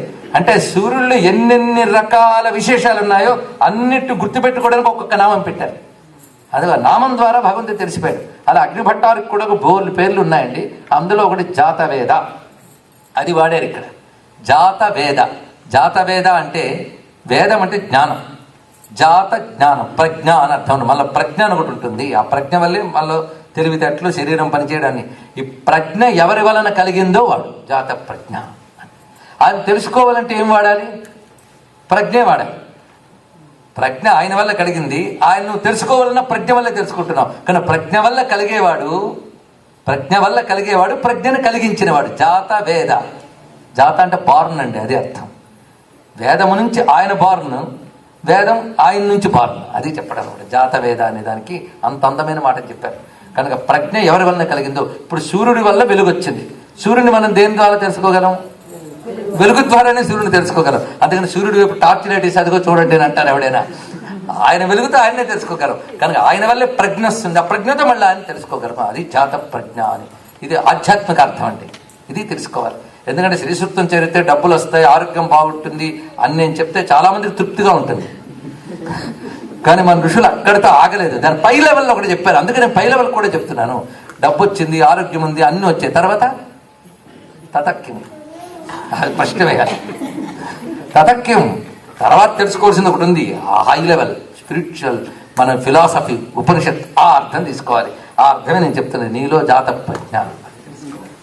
మనం ఆయన ఇచ్చిన ప్రజ్ఞ వాడుకుంటున్నాం కానీ దేని నుంచి వచ్చిందో తెలుసుకోవట్లేదు. దీనికి సంబంధించి పెద్దవాళ్ళు కథ చెప్తారు. ఒక ఆయన చీకటి గదిలోకి వెళ్ళేట. గత ఏడాది వచ్చినప్పుడు చెప్పాను, నాకు గుర్తులేదు, మరోసారి వింటే తప్పులేదు. ఒక చీకటి గదిలోకి వెళ్ళేట ఆయన. వెళ్ళగానే ఆ లోపల ఉన్నాయని పలకరించాడు. వచ్చారా బాబు, చాలా బాగుంది, గదిలో ఏమున్నాయో చెప్పుకో అన్నట్ట. నాకేం కనిపించట్లేదు, చీకటి, నేను ఎలా చెప్తానంటే సరే లైట్ వేసి ఇప్పుడు చెప్పానట్ట. వాడు భలే చెప్పాడండి. ఏం అబ్జర్వేషను. గదిలో టేబుల్ ఉంది, టేబుల్ మీద పెన్ ఉంది, పుస్తకం ఉంది, ఆఖరి పుస్తకం పక్కన దోమ ఉంది, ఆ పైన గోడ మీద బల్లి ఉంది, బల్లి నోట్లో పురుగు ఉంది, అన్నీ చెప్పాట. అన్నీ చెప్పాడు కానీ వీటన్నిటిని చూపించే దీపం ఉందని చెప్పలేదు. అలా ఉంటుందయ్యా ప్రపంచంలో. అన్ని జ్ఞానాలు మనకు తెలుసు కానీ ఇన్ని జ్ఞానాలు ఎవరి వలన తెలియబడుతున్నాయో ఆ పరమేశ్వర జ్ఞానం మనకు తెలియదు. అది తెలుసుకోవాల్సింది. అందుకే ఈ ప్రజ్ఞలన్నిటికీ మూలమైన వాడు జాతవేద. ఆయన నుంచి వచ్చేదే కదా ఇది. అందుకే ఆ జాతవేద అంటే అంతర్గతమైన మనలో ప్రజ్ఞారూప చైతన్యముగా ఉన్న ఓ పరమేశ్వర, నాకు లక్ష్మీదేవిని ఆవహింపజేయి, ఆ శక్తిని నాలో ప్రసరింపజేయి, ఆ శక్తి యొక్క పరిపూర్ణతను నాకు అందించు. ఇది దీని యొక్క భావం. ఇది మీరు సూర్యమండలంలో ఈశ్వర భావన చేసి అడిగినా సరిపోతుంది, అగ్నిహోత్రంలోంచి అడిగినా సరిపోతుంది, మన లోపల ఉన్నవాడే అని తెలుసుకోవడం అదేనా సరిపోతుంది. అయితే మానవుడి మొదటి స్థాయి ఏంటంటే భగవంతుడు అంటే పైన చూపించాలి వాడికి, చివరి స్థాయిలో లోపల తెలుస్తుంది. చూసారా, మన లోపల వాడు తెలియడానికి చాలా సమయం పడుతుంది, బయట వాడి ఉంటే చక్కగానే తెలుసుకోవాలి. మొత్తానికి జాతవేద, ఇది దీని యొక్క భావం. హిరణ్యవర్ణాం హరిణీం. ఇప్పుడు ఎటువంటి లక్ష్మిని ఆవహింపజేయాలో చెప్తున్నాడు. హిరణ్యవర్ణాం, బంగారు రంగు కలిగిన తల్లి. హరిణీం, ఇదో మాట. ఈ హరిణీం అనే శబ్దం చాలా చిత్రం. మనోహారిణి అన్నట్టుగా హరిణీం, హరించున్నది అని అర్థం. హరిణి. సువర్ణ రజత స్రజాం. సువర్ణ రజత స్రజాం అంటే బంగారం, వెండి, స్రజాం అంటే మాలలు, బంగారు వెండి మాలలు ధరించిన తల్లి. చంద్రాం, చంద్రస్వరూపిణి. హిరణ్మయీం, మళ్ళీ హిరణ్యవర్ణంలాగే ఇది కూడా హిరణ్మయీం. లక్ష్మీం జాతవేదో మహావహ. లక్ష్మీదేవి విశేషణాలు ఎంతవరకు చెప్పాడు, ఇప్పుడు వాటి క్లుప్తంగా చూద్దాం. ముందు హిరణ్యవర్ణ, బంగారు రంగుతో ప్రకాశిస్తుందట. ఇది మీరు పరిశీలిస్తే అగ్ని యొక్క కాంతి, సూర్యుని యొక్క కాంతి, ఈ రెండు బంగారు రంగే. హిరణ్యం అంటే తేజస్సు అని అర్థం. హిరణ్య శబ్దానికి తేజస్సు అని అర్థం. ఆ తేజోమయమైన వర్ణంతో ప్రకాశిస్తున్నది అని. ఈ రంగు ఎలా ఉంటుందంటే పసుపు ఎరుపు కలిసిన కాంబినేషన్ అండి హిరణ్యవర్ణం అంటే. పసుపు ఎరుపు కలిసిన వర్ణం అది. అలాంటి వెలుగుతో ప్రకాశిస్తూ ఉన్నటువంటిది హిరణ్యవర్ణం. ఇదే మన అరుణాం కరుణా తరంగితాక్షిం అని అరుణవర్ణం అన్న ఇదే. అయితే చిత్రం ఏంటంటే ఇందులో చమత్కారం చూడండి. హిరణ్యవర్ణాం హరిణీం అన్నప్పుడు మీకు తెలియకుండానే హ్రీం అనే బీజాక్షరం ఉంది ఇందులో. అలా ఉంటే అక్షరాల మంత్రాలు బీజాక్షరాలు. సరే, హిరణ్యవర్ణ బంగారు రంగు తల్లి ఇది. అయితే చిత్రం ఏంటంటే సంస్కృత భాషలో వ్యుత్పత్తి అని ఒకటి ఉంటుందండి. అది ఈ పదం ఎందుకు పుట్టింది, ఎలా పుట్టిందో చెప్తుంది. అది దీని యొక్క ప్రత్యేకత. హిరణ్య శబ్దానికి అర్థం చెప్తాం, అప్పుడు మనకి ఇంకా అర్థమవుతుంది. మన లోకంలో కూడా వాడికి బంగారు చేయండి అని అంటూ ఉంటాం. బంగారం లాంటి వాడండి, బాగా ముద్దొస్తే బంగారు కొండ అని కూడా పిలుస్తూ ఉంటాం. బంగారం అని పిలవడం మనకు అలవాటు. ఏదైనా మనకి నచ్చితే, ముద్దొస్తే, బాగుంది అనిపిస్తే, లేదా మంచి గుణాలుంటే మేలిమి బంగారం అండి అని అంటూ ఉంటాం. ఇప్పుడు కొంచెం అది ఇంకో భాషలో 24 క్యారెట్ అండి అని అంటూ ఉంటాం. అంటే అర్థం ఆ ప్యూర్ అని చెప్పేటప్పుడు, గొప్పదని చెప్పేటప్పుడు, మంచిదని చెప్పేటప్పుడు, ఆనందం అని చెప్పేటప్పుడు మానవ స్వభావం బంగారాన్ని వాడుతుంది. చూడండి, ఇక్కడ అంటే బంగారం చాలా కాస్ట్లీ అని చెప్పడం కాదు. ఇక్కడ బంగారానికి ఆ లక్షణం ఏదో ఉంది, లేకపోతే అది అంత విలువ, అంత ప్రేమ ఎందుకు పుడుతుంది? ఏదో లక్షణం ఉంది. ఒక్కొక్క ధాతువుకి ఒక్కొక్క శక్తి ఉంది. అది చెప్పాలనేది పెద్ద సైన్యం. మొత్తానికి హిరణ్యవర్ణం ఇది బంగారానికి వాడిన శబ్దాలు ఒకటి. కానీ హిరణ్యం అనే మాటకి వేదం చెప్పిన అర్థం చూడండి ఎంత బాగుంటుందో. 2 రకాల అర్థం చెప్పింది. హిరణ్యం అంటే హితం, రమ్యం, హిరమ్యం. సంస్కృతంలో ఉన్న సూత్రం ప్రకారంగా పరోక్ష ప్రియ విహదేవా అనే సూత్రం ప్రకారంగా మా కాస్త నా అవుతుంది, అదొక వ్యాకరణం. కానీ హిరమ్యమే హిరణ్యం అయింది అన్నాడు. హితం, రమ్యం ఏదో అది హిరణ్యం అంట. వర్ణం అంటే అర్థం ఏంటి? ఫస్ట్ మనకు కనబడేది వర్ణం, ముందు రంగు కనబడుతుంది. ఏ వస్తువైనా ఆ రంగు పైపైన, అందుకు ముందు మనకు కనబడే ఆ రంగునే వర్ణించారు. సూర్యుడు కూడా హిరణ్యవర్ణంతో వస్తున్నాడు. నిజంగా ఆ కాంతిలో అమ్మవారు ఉన్నారండి. అలా చూడగలిగితే భానుమండల మధ్యస్థ ఆవిడ. అలా చూసి ఇక్కడ వాడిని తర్వాత చూద్దాం, ముందు అక్కడ చూద్దాం. హిరణ్యవర్ణ అక్కడున్న కాంతిలో 2 లక్షణాలు ఉన్నాయి. హిరణ్యవర్ణం. అందుకే మన అన్నమాచార్య వారు కూడా ఇందరికి అభయమ్ములిచ్చు చేయి కందువగు మంచి బంగారు చేయి. ఆ బంగారు చేయని ఆయన కూడా వాడి చూడండి అక్కడ. ఆ హిరణ్యవర్ణ అనే మాటలో హితం, రమ్యం, హిరమ్యం, హిరమ్యమేవ హిరణ్యం అన్నాడు. అంటే అమ్మవారు తన నుంచి ప్రసరింపజేసే కాంతులతోనే మనకు 2 ఇస్తారట, హితము, రమ్యము. హితము అంటే మేలు కలిగించేది, రమ్యము అంటే అందముగా ఉన్నది. సృష్టిలో అందంగా ఉన్నవి మేలు కలిగించుతాయని నమ్మకం లేదు, మేలు కలిగించేవి అందంగా ఉండాలని నమ్మకం లేదు. షుగర్ వచ్చిన వాడికి కాకరకాయ రసం చాలా మేలు కలిగిస్తుంది, కానీ రమ్యంగా ఉండదు. ఏం చేస్తాం? అది హితమే కానీ రమ్యంగా ఉండదు. అలా కొన్ని హితంగా ఉంటాయి, రమ్యంగా ఉండవు. కొన్ని రమ్యంగా ఉంటాయి, ఆ టైంలో తినకూడనివి తినాలనిపిస్తుంది, అది రమ్యం కానీ హితం కాదు. ఏం చేస్తాం? కానీ హితమైనవి రమ్యంగా ఉండవు, రమ్యమైనవి హితంగా ఉండవు. 2 ప్రమాదాలు ఉన్నాయి. కానీ అమ్మవారి వెలుగు అంటే అక్కడి నుంచి మన వైపు ప్రసరించేది, అది కదా. అంటే అమ్మవారు ప్రసరించేది, ఒక దీపం వెలుగునిచ్చినట్లు అమ్మవారు మనకి హిరణ్యం ఇస్తున్నట్ట. హిరణ్యం అంటే మనకి ఏది హితము, ఏది రమ్యము 2 ఇస్తున్నారు. అంటే అమ్మవారు ఇచ్చిన దాంట్లో హితము ఉంది, రమ్యము ఉంది. అది హితముగా ఉంది, రమ్యముగా ఉంది. అంటే బాధ పెట్టని మంచి విషయాలన్నీ ఆవిడిస్తున్నారు, ఆనందకరమైన విషయాలు. అందుకే హిరమ్యం అనే మాట. హిరమ్యవర్ణం, అది హిరణ్యవర్ణం. హరిణి, ఇది గొప్ప మాట చెప్పాడు. హరిణి అంటే హరించున్నది అని అర్థం. అందుకే కిరణములకు హరికేశానికి పేరున్నది. అలాగే ఇక్కడ హరిణీం అనే మాట మనోహరిణీం అని ఒక మాట చెప్పుకున్నా హరించేది అని అర్థం. అంటే కాంతికి ఉన్న లక్షణం ఏంటంటే చీకటిని హరిస్తుంది. సూర్యోదయం జరిగినప్పుడు చీకటి పోతుంది, మంచు పోతుంది, అమంగళాలు పోతాయి, క్రిమి సంహారం, ఇన్ని కూడా. ఒక మంచి జరగాలంటే ఒక చెడు నాశనం కానీ జరగదు. అందుకే హరిణి అంటే దోషహరిణి, దోషములు పోగొట్టున్నది. పైగా బంగారు కాంతులతో ప్రకాశిస్తున్న తల్లిని చూడగానే మనోహరిణి, మనోహరంగా కూడా ప్రకాశిస్తున్నది. అది హరిణి శబ్దానికి ఇదొక అర్థం. ఇంకొక అర్థాన్ని చెప్పారండి, హరిం నయతి ఇది హరిణి అన్నారు. హరిం నయతి ఇది హరిణి అంటే శ్రీహరి దగ్గరకు మనం చేర్చుతుంటాడు. అందుకే అన్నమయ్య అంటాడు, పరమాత్ముడైన హరి పట్టపురాణివి నీవు ధర్మము విచారింప తగు నీకునమ్మా అని. అందుకే ఆ తల్లిదేవ మనం మొరపెడితే శృణోతి శ్రావయతి, మన మొర విని ఆయనకి వినిపిస్తుందిట. అందుకే నన్ను బ్రోవమని చెప్పవే సీతమ్మ తల్లి అని రామదాస్ గారు కూడా ఆవిడ రికమెండేషన్ కోరుకున్నారు. అందుకు మనల్ని స్వామివారి దగ్గర చేర్చే శక్తి అమ్మవారికి ఉన్నది. అందుకే హరిణి అంటే ఇదొక అర్థం ఉన్నది. మనోహరిణి, దోషహరిణి, హరిణి చేర్చినది. హిరణ్యవర్ణాం హరిణి. సువర్ణ రజస్రజాం, మనకి మంగళప్రదమైనటువంటి లోహాలలో బంగారము, వెండి చెప్తారు. అందుకే సువర్ణ రజత స్రజం. మనమే కాదు, ప్రపంచమంతా ఇవి గొప్ప లోహములుగానే భావన చేస్తున్నాయి. వీటికి పవిత్రత ఉంది. అంతేకాదు బంగారం మనకి విలువైంది కనుక గొప్పదని కాదండి, పవిత్రమైన ధాతువు కూడా. అందుకే మనకి బంగారం కానీ నీటికి తగిలితే నీరు పవిత్రం అవుతుందట. ఆ కారణం చేతనే సువర్ణాంగుళీయకం చేతికి పెట్టుకుని ఆచమనం చేయమంటారు. అంగుళీకమైన ఉండాలి, లేదా దర్భైన ఉండాలి. ఈ రెండు లేకుండా ఆచమనం చెయ్యరాదు, దోషం అని కూడా చెప్తారు. ఆ అంగుళీక స్పర్శ వల్ల పవిత్రం అవుతున్నాం.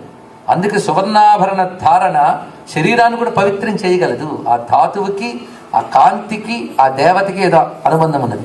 అందుకే సువర్ణ రజత మాలలు ధరించిందట. మాలలు, పైగా స్రజాం అంటే పద్మమాలలు, బంగారు పద్మాలు, వెండి పద్మాలు, ఇలాంటి ఆభరణాలు ఎన్నో ధరించింది. ఆ తల్లికి ఏం కొదవండి, ఆ తల్లి అనుగ్రహం ఉంటేనే అందరికీ లభిస్తాయి. ఈవిడ అన్ని ఆభరణములతో అద్భుతంగా ప్రకాశిస్తున్నారు. ఇక్కడ రూపధ్యానం చేయడానికి కూడా ఎంత బాగుందో చూడండి. హిరణ్యవర్ణం బంగారు రంగుతో ప్రకాశిస్తూ మనోహరమై బంగారు వెండి మాలలు ధరించినది. ఇది ఒక అర్థం అండి. ఇప్పుడు శ్రీ సూక్తానికి యోగపరంగా అద్భుతమైన రహస్యాన్ని చెప్పారు చాలామంది. మొత్తం మనలో ప్రసరించే ప్రాణశక్తి కుండలిని స్వరూపం అంతా శ్రీ సూక్తం ఉంది. అలాగే మొత్తం శ్రీ విద్యా రహస్యం ఉన్నాయి. అలా ఒక్కొక్క సూక్తానికి ఒక్కొక్క అర్థం చెప్తుంటే దానికి ఒక విస్తారమైనది ఉన్నది. సువర్ణ రజత, ఈ రెండు విశేషం ఏంటంటే బంగారం సూర్యకాంతికి, వెండి చంద్రకాంతికి ప్రతీక.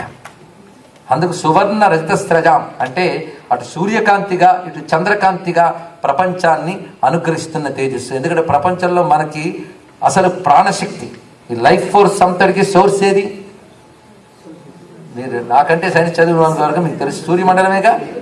గీతలో స్వామి చెప్తున్నాడు చూడండి, ఆ సూర్యుడి వల్ల ఈ జగత్తంతా నడుస్తుంది. పుష్టామి ఔషధి సర్వా సోము భూత్వ రసాత్మక అని చెప్తున్నాడు ఇక్కడ.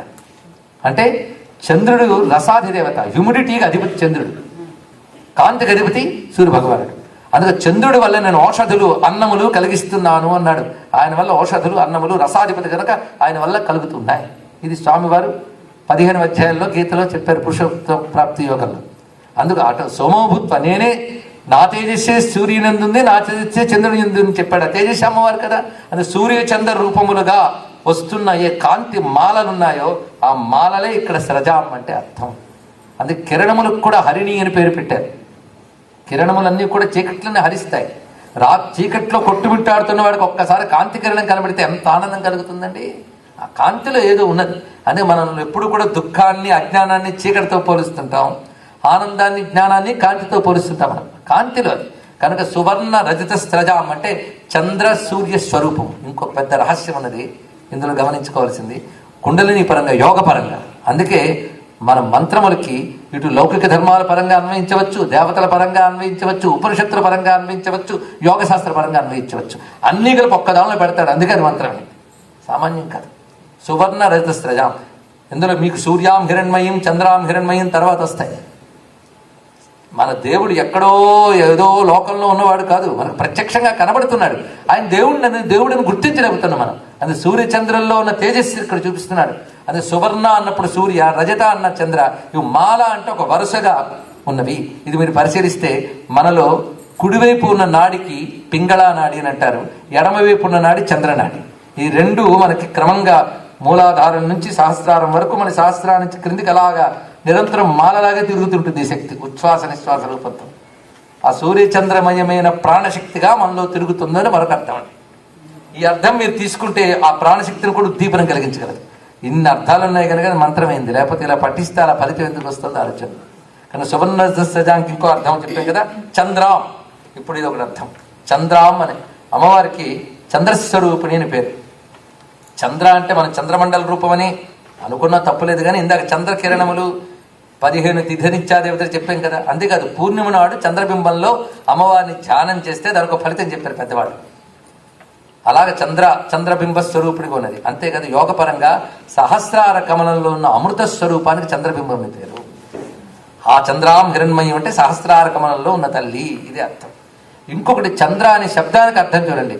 చంద్ర అంటే చది ఆహ్లాదే అనే ధాతువు నుంచి వచ్చింది చంద్ర అంటే.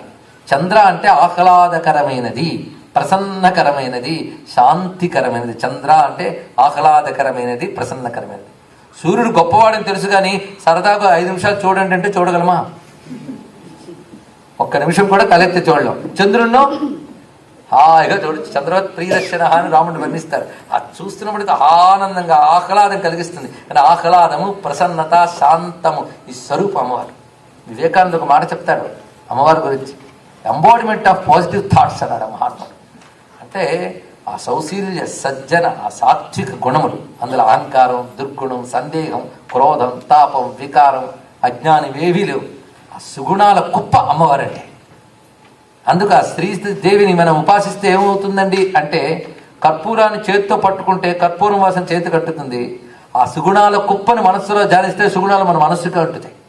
అందుకు ఎప్పుడూ కూడా ఒక మంచి విషయాన్ని మనం ధ్యానిస్తే మనలో మంచితనం డెవలప్ అవుతుంది. అందుకే దేవత ఉపాసన చేస్తున్న కొద్దీ మనలో దివ్య లక్షణాలు ఉద్బుద్ధమవుతాయి. అప్పుడు మనకే సందేహాలు పోతాయి. గుర్తుపెట్టుకుంటే పుస్తకాలు దగ్గర పెట్టుకుని రాత్రిపూట టీలు తాగుతూ చదివిన తీరని సందేహాలు గట్టిగా ధ్యానం చేసి దేవతను ఉపాసిస్తే తీరుతాయి. నిస్సంశయ సంశయజ్ఞి అవన్నీ చేసి అప్పుడు అడగండి వయ్యో అవ్వో వాటో. సాధనలు చేయకుండా ఊరికి గాలి తిరుగుళ్ళు తిరిగి వచ్చి ఆధ్యాత్మికత మీద దేవర్షుల మీద ప్రశ్నలు సంధించవద్దు. దానికి సాధన చేయాలి. అది ఏదో ఇంగ్లీష్ తెలుసు కదా అని చెప్పేసి మెడిసిన్ పుస్తకం గురించి ఉపన్యాసం ఇస్తే అంత తప్పండి. అందుకే ఏదో మనం వింటున్నాం కదా, పరిచయమే కదా అని మనందరం కూడా మన ధర్మం గురించి మాట్లాడాలి అంటే దానికి ఒక సాధన. అందుకు ఉపాసనా బలం లేకపోతే కొన్నిటికి అర్థాలు స్ఫురించవు, చెప్పలేం.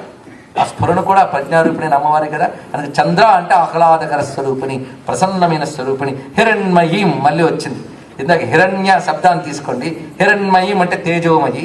హితమైన రమ్యమైనది ఇవ్వడమే కాదు, హితము రమ్యము ఆవిడ స్వభావం. మయీం అంటే ఉంగరము బంగారు మయము అంటే అందులో బంగారం తప్ప నథింగ్ బట్ బంగారం. బంగారం తప్ప మరొకటి లేదు, ప్రత్యణువు బంగారమే. అలాగే హిరణ్మయం అంటే అర్థం ఏంటి? అమ్మవారి స్వరూపము స్వభావం అంతే హిరణ్మయం, హితము రమ్యము అయినదే హిరణ్మయం. లక్ష్మీం జాతవేదో మహావహ అయింది కదా. ఎటువంటి లక్ష్మిని అడిగాడో చూడండి. లక్ష్మి అంటే ఏమిటో అర్థమైంది. అందుకే త్యాగరాజస్వామి వారు అంటారు, తెలిసి రామచింతనతో నామము చేయు ఓ మనస. దేవత యొక్క స్వరూపము స్వభావము తెలుసుకుంటూ సాధన చేస్తుంటే ఇంకా ఎక్కువ తెలుస్తూ ఉంటుంది. ఆ తల్లి తెలుస్తుంది మనకి.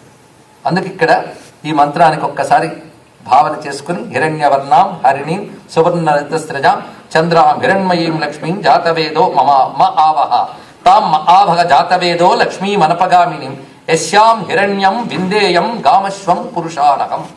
తాం ఆవహ, ఏది తాం? ఆ తల్లిని మా ఆవహ, నా యందు ఆవహింపజేయట నాకు ప్రసాదించు. జాతవేద మళ్ళీ సంబోధనదే. లక్ష్మీం అనపగామిని, ఎలాంటి లక్ష్మిని నీకు ఇవ్వాలయ్యా అంటే అనపగామిని. ఈ మాట చాలా గొప్పగా వేశాడు. అనపగామిని అంటే విడిచిపెట్టకుండా మనతో ఉండేది. గామిని అంటే నడిచేది, మనం ఎక్కడికి వెళ్తే అక్కడ నడుస్తుంది. అనపగామిని విడిచిపెట్టదు.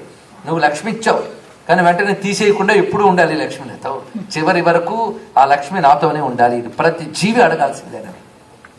ఒక్కొక్కరికి ఒక్కొక్క ఐశ్వర్యం. ఒక సంగీత విద్వాంసుడికి వాడి సంగీతం ఐశ్వర్యం, ఒక ఇంజనీరింగ్ జ్ఞానం ఉన్నవాడికి ఆ జ్ఞానం వాడికి ఐశ్వర్యం. దేనివల్ల మనం పోషింపబడతామో, దేనివల్ల ప్రపంచం మనల్ని చూస్తుందో అంటే మనల్ని గుర్తిస్తుందో అది మనకు ఐశ్వర్యం. ఐశ్వర్యం అంటే ఇది. అలా ఒక్కొక్కరికి ఒక్కొక్కటి ఆ తల్లి ప్రసాదిస్తుంది. అవి కొరవ ఉంటే ఉపాసన ద్వారా మనం తెచ్చుకోవచ్చు. పాత్ర ఖాళీ అయితే వెళ్ళి నదిలో నింపుకోమా? ముందు నింపు, అక్కడి నుంచే తెచ్చుకున్నాం. ఇది ఖాళీ అయితే నింపుకుంటాం. అలాగే మనల్ని ఏ శక్తి తగ్గినా ఆ శక్తిని ఉపాసించి తెచ్చుకోవడం ఉపాసన అంటే. అందుకు ఆ తల్లిని అనపగామిని, విడిచిపెట్టకుండా మనతో ఉండేటటువంటి లక్ష్మి కావాలి. ఇది అంతేగాని ఒకప్పుడు బాగానే బతికాడండి ఇప్పుడు చితికిపోయాడండి అనిపించుకోకూడదు. వచ్చింది ఎప్పుడు మనతోనే ఉండాలి. ఆ రోజుల్లో బాగుండేదండి అని ఎప్పుడు ఉండకూడదండి. చివరి వరకు బాగుండాలని ప్రతివాడు కోరుకుంటాడు. అతను ఎవడ బాగుంటే చాలు, రేపు ఏమైనా పర్వాలేదు ఎవడనుకోడు. అందుకే ఎప్పుడు ఉండాలని కోరుకునే వాళ్ళు ఈ మాట అనుకోవాలి. అనపగామిని, విడిచిపెట్టలేదు. ఇదొక అర్థం. ఇంకొక అర్థం అంటే అనపగామిని అంటే విష్ణువుని విడిచిపెట్టని శక్తి అని మరొక అర్థం ఉంది. విష్ణువుని విడిచిపెట్టకుండా ఉంటుంది. ఈ మాటకు ప్రమాణం విష్ణు పురాణం. విష్ణు పురాణంలో మాట చెప్తాడు, ఇప్పుడు విష్ణువుని విడిచిపెట్టదట అమ్మవారు. అలా ఆయన వెంటే వస్తుంది. అందుకే రాఘవత్వే భవేత్ సీత రుక్మిణి కృష్ణ జన్మని అన్యేషు చ అవతారేషు విష్ణువరేష అనపాయిని అన్నాడు. విష్ణువుని విడిచిపెట్టకుండా వెళ్తూ ఉంటుంది ఎప్పుడు కూడా. మరి ఆయనకి ఆయన శక్తితోనే కదా అన్నీ చేయాలి. ఆ శక్తి ఆయన విడిచిపెట్టకుండా ఉంటుంది.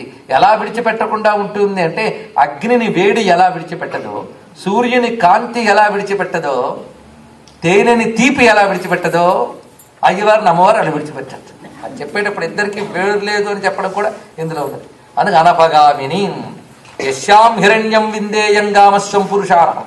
ఏ తల్లి దయ వల్ల నాకు హిరణ్యము, గాం అనగా ఆవులు, అశ్వం అంటే గుర్రములు, పురుషాన్ పురుషులు లభిస్తారో ఆ తల్లి నాకు కావాలి అన్నాడు. అంటే ఆ తల్లి దయ వల్ల మనకి ఏమొస్తాయి?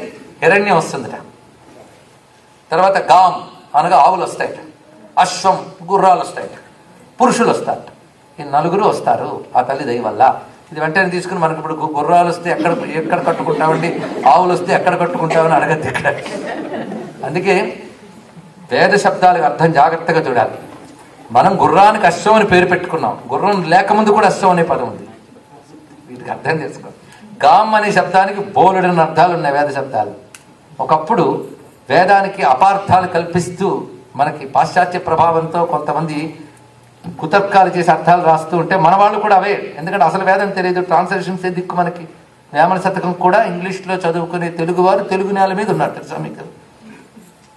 అలా మన వేదాలకు అర్థం తెలియక అడ్డదిడ్డంగా రాస్తే అప్పుడు బ్రిటన్లో మనకు అక్కడ పుట్టి, యూరోప్లో పుట్టి వాళ్ళ తండ్రి చేత అసలు భారతదేశ సంస్కృతిపై నెగిటివ్ థాట్స్ వాళ్ళ తండ్రి డెవలప్ చేస్తూ ఉంటే తనంత తాను జాగృతి చెంది భారతదేశం మీద గౌరవం పొంది భారతదేశాన్ని తిరిగి వచ్చి భారతీయ వేదాలకు అద్భుతమైన అర్థం రాసి పాశ్చాత్యులు కళ్ళు తెరిపించిన ఒక మేధ ఉన్నారు, తెలుసా మీకు? ఎవరైనా చెప్తే సంతోషిస్తారు. అరవింద్ మహర్షి పాండిచ్చారు, మహానుభావుడు, భారతీయుడు కానీ పుట్టిందంతా యూరోప్లో. వాళ్ళ నాన్నగారికి భారతదేశం అంటే చాలా హెట్రెడ్. ఇప్పటికీ అలాంటి ఇండియన్స్ చాలామంది ఉన్నారు. మన వాళ్ళు దేనికి పనికిరారని, బార్బారియన్స్ అని, ఇవన్నీ కూడా. కానీ ఆ భావాలతో పెరిగితే ఆయనకు ప్రజ్ఞ ఎక్కడో మేల్కొంది, అద్భుతంగా వేదాలకు అర్థం రాశాడు. ఆయన ఈ పాశ్చాత్యులు చెప్పిన వాటికి ఖండించి ఇదంతా జ్ఞానపరమైన అర్థం అద్భుతంగా చెప్పిన వాళ్ళలో ఆయన ఒకడు. తర్వాత ఇప్పుడిప్పుడు పాశ్చాత్యులు అనేక మంది రాస్తూ ఉన్నారు. మీరు దయచేసి అవి చదవండి, అలా అర్థం చేసుకోవాలో చదవండి. మాకు టైం లేదేంటంటే ఇక్కడ పుట్టి పెరిగిన వాళ్లే రాస్తున్నారు కనుక మీరు పరిశీలించండి. అనేక మంది ఇటీవల మన గాడ్స్, సేజెస్ అండ్ కింగ్స్ అనే పుస్తకం డేవిడ్ ఫ్రాలే అని ఒక ఆయన రాశాడు. నిజాన్ని ప్రతి భారతీయుడు చదవాలి, అత్యద్భుతం. దానికి హోస్టన్ అనే ఒక అతను ఇంట్రడక్షన్ రాస్తాడు.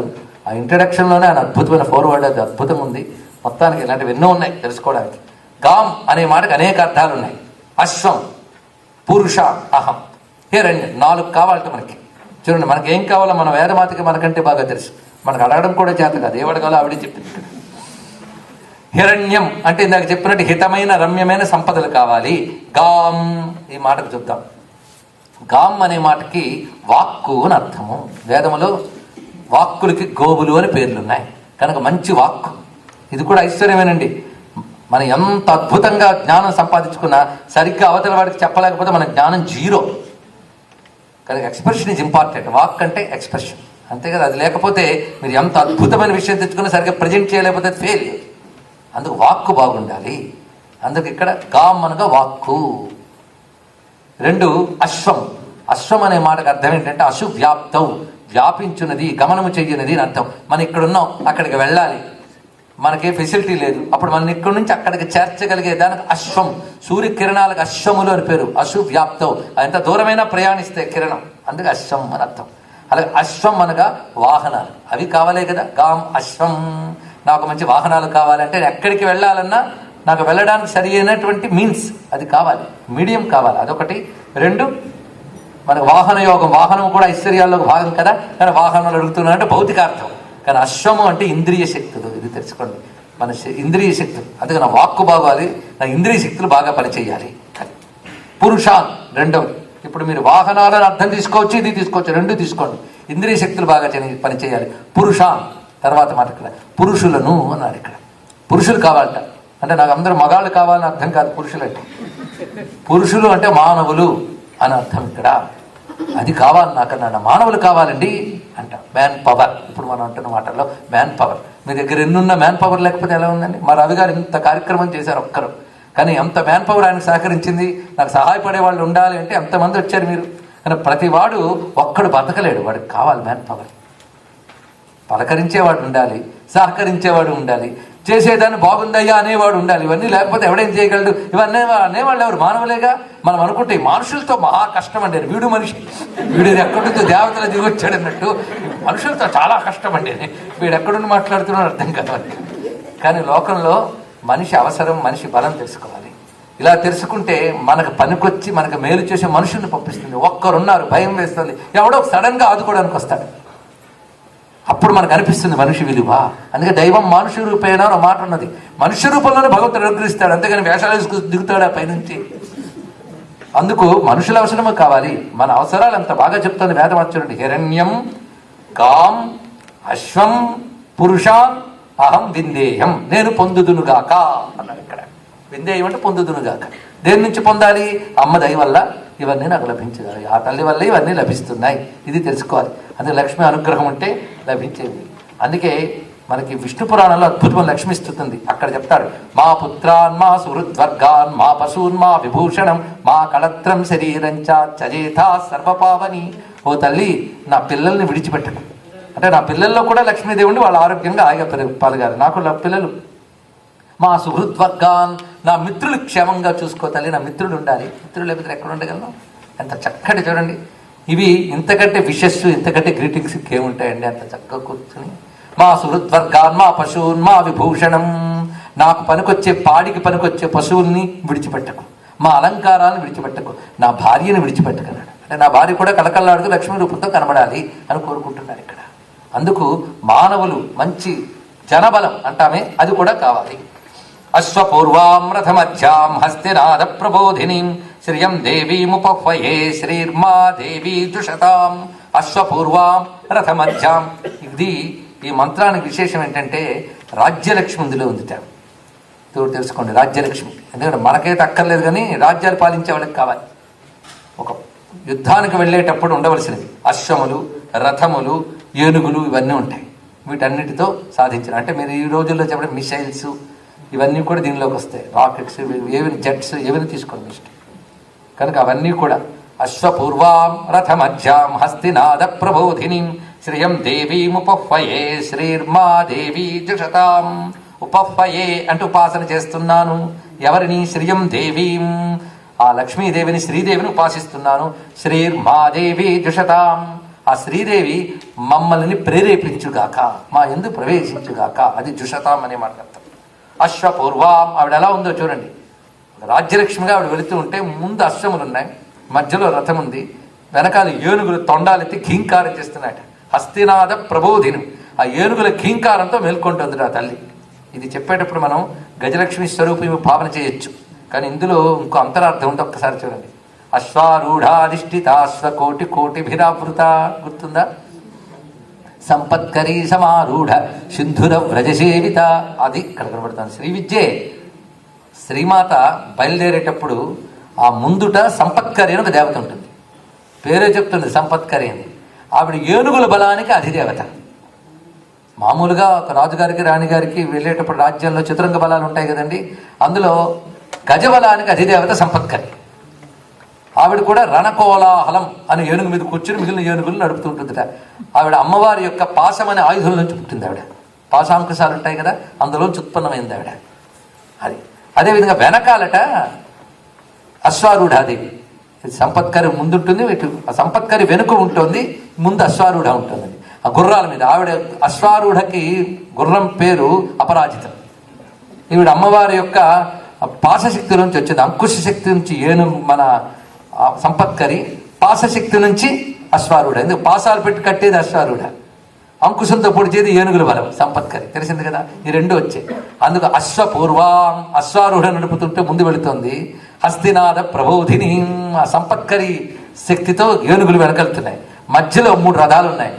గిరిచక్ర రథారూఢ దండనాథ పురస్కృత గేయ చక్ర రథారూఢ మంత్రిని పరిసేవిత చక్రరాజ రథారూఢ చక్ర సర్వాయుధ పరిష్కృత. చక్రరాజం అంటే శ్రీచక్రం. అటు ఇటు కూడా మంత్రినిదేవి అంటే శ్యామలాదేవి, ఇటువైపు దండనాథ వారాయి ఉన్నారు. 3 రథాలు మధ్యలో ఉన్నాయి. ముందేమో అశ్వబలం, అశ్వారూఢ ఉంది, వెనకేమో సంపత్కరి ఉన్నది, అంటే గజబలం ఉన్నది. అంతా దీనిలో ఉంది చూడండి. అశ్వారూఢ గనక అశ్వపూర్వాం రథమధ్యాం హస్తినాద ప్రబోధినీం 3 చూపిస్తున్నాడు ఇక్కడ. మొత్తం శ్రీ విద్య అక్కడంతా అక్కడ చూపిస్తున్నాడు. అందుకే నేను లలితా మహాత్రిపుర సుందరి ఇది అని ఎందుకు చెప్పుకున్నాం కదా. ఇప్పుడు చూద్దాం. అశ్వపూర్వాం రథమధ్యాం హస్తినాద ప్రబోధినీంకి మరొక అర్థం ఉన్నది చూడండి. అంత తిప్పి ఇక్కడ తీసుకురావాలి ప్రతిదీ. అది 3వ అర్థం, తాత్విక అర్థం. అది గ్రహించవలసింది. అది వచ్చేటప్పుడు ఆత్మస్వరూప ఆవిష్కరణ జరుగుతుంది. మనకు ముందు కనబడేది శరీరంలో ఎవరికైనా, ఒక లేమ్యానికి కానీ సైంటిస్ట్కి కానీ కనబడేది ఒకటే, ఇంద్రియాలు.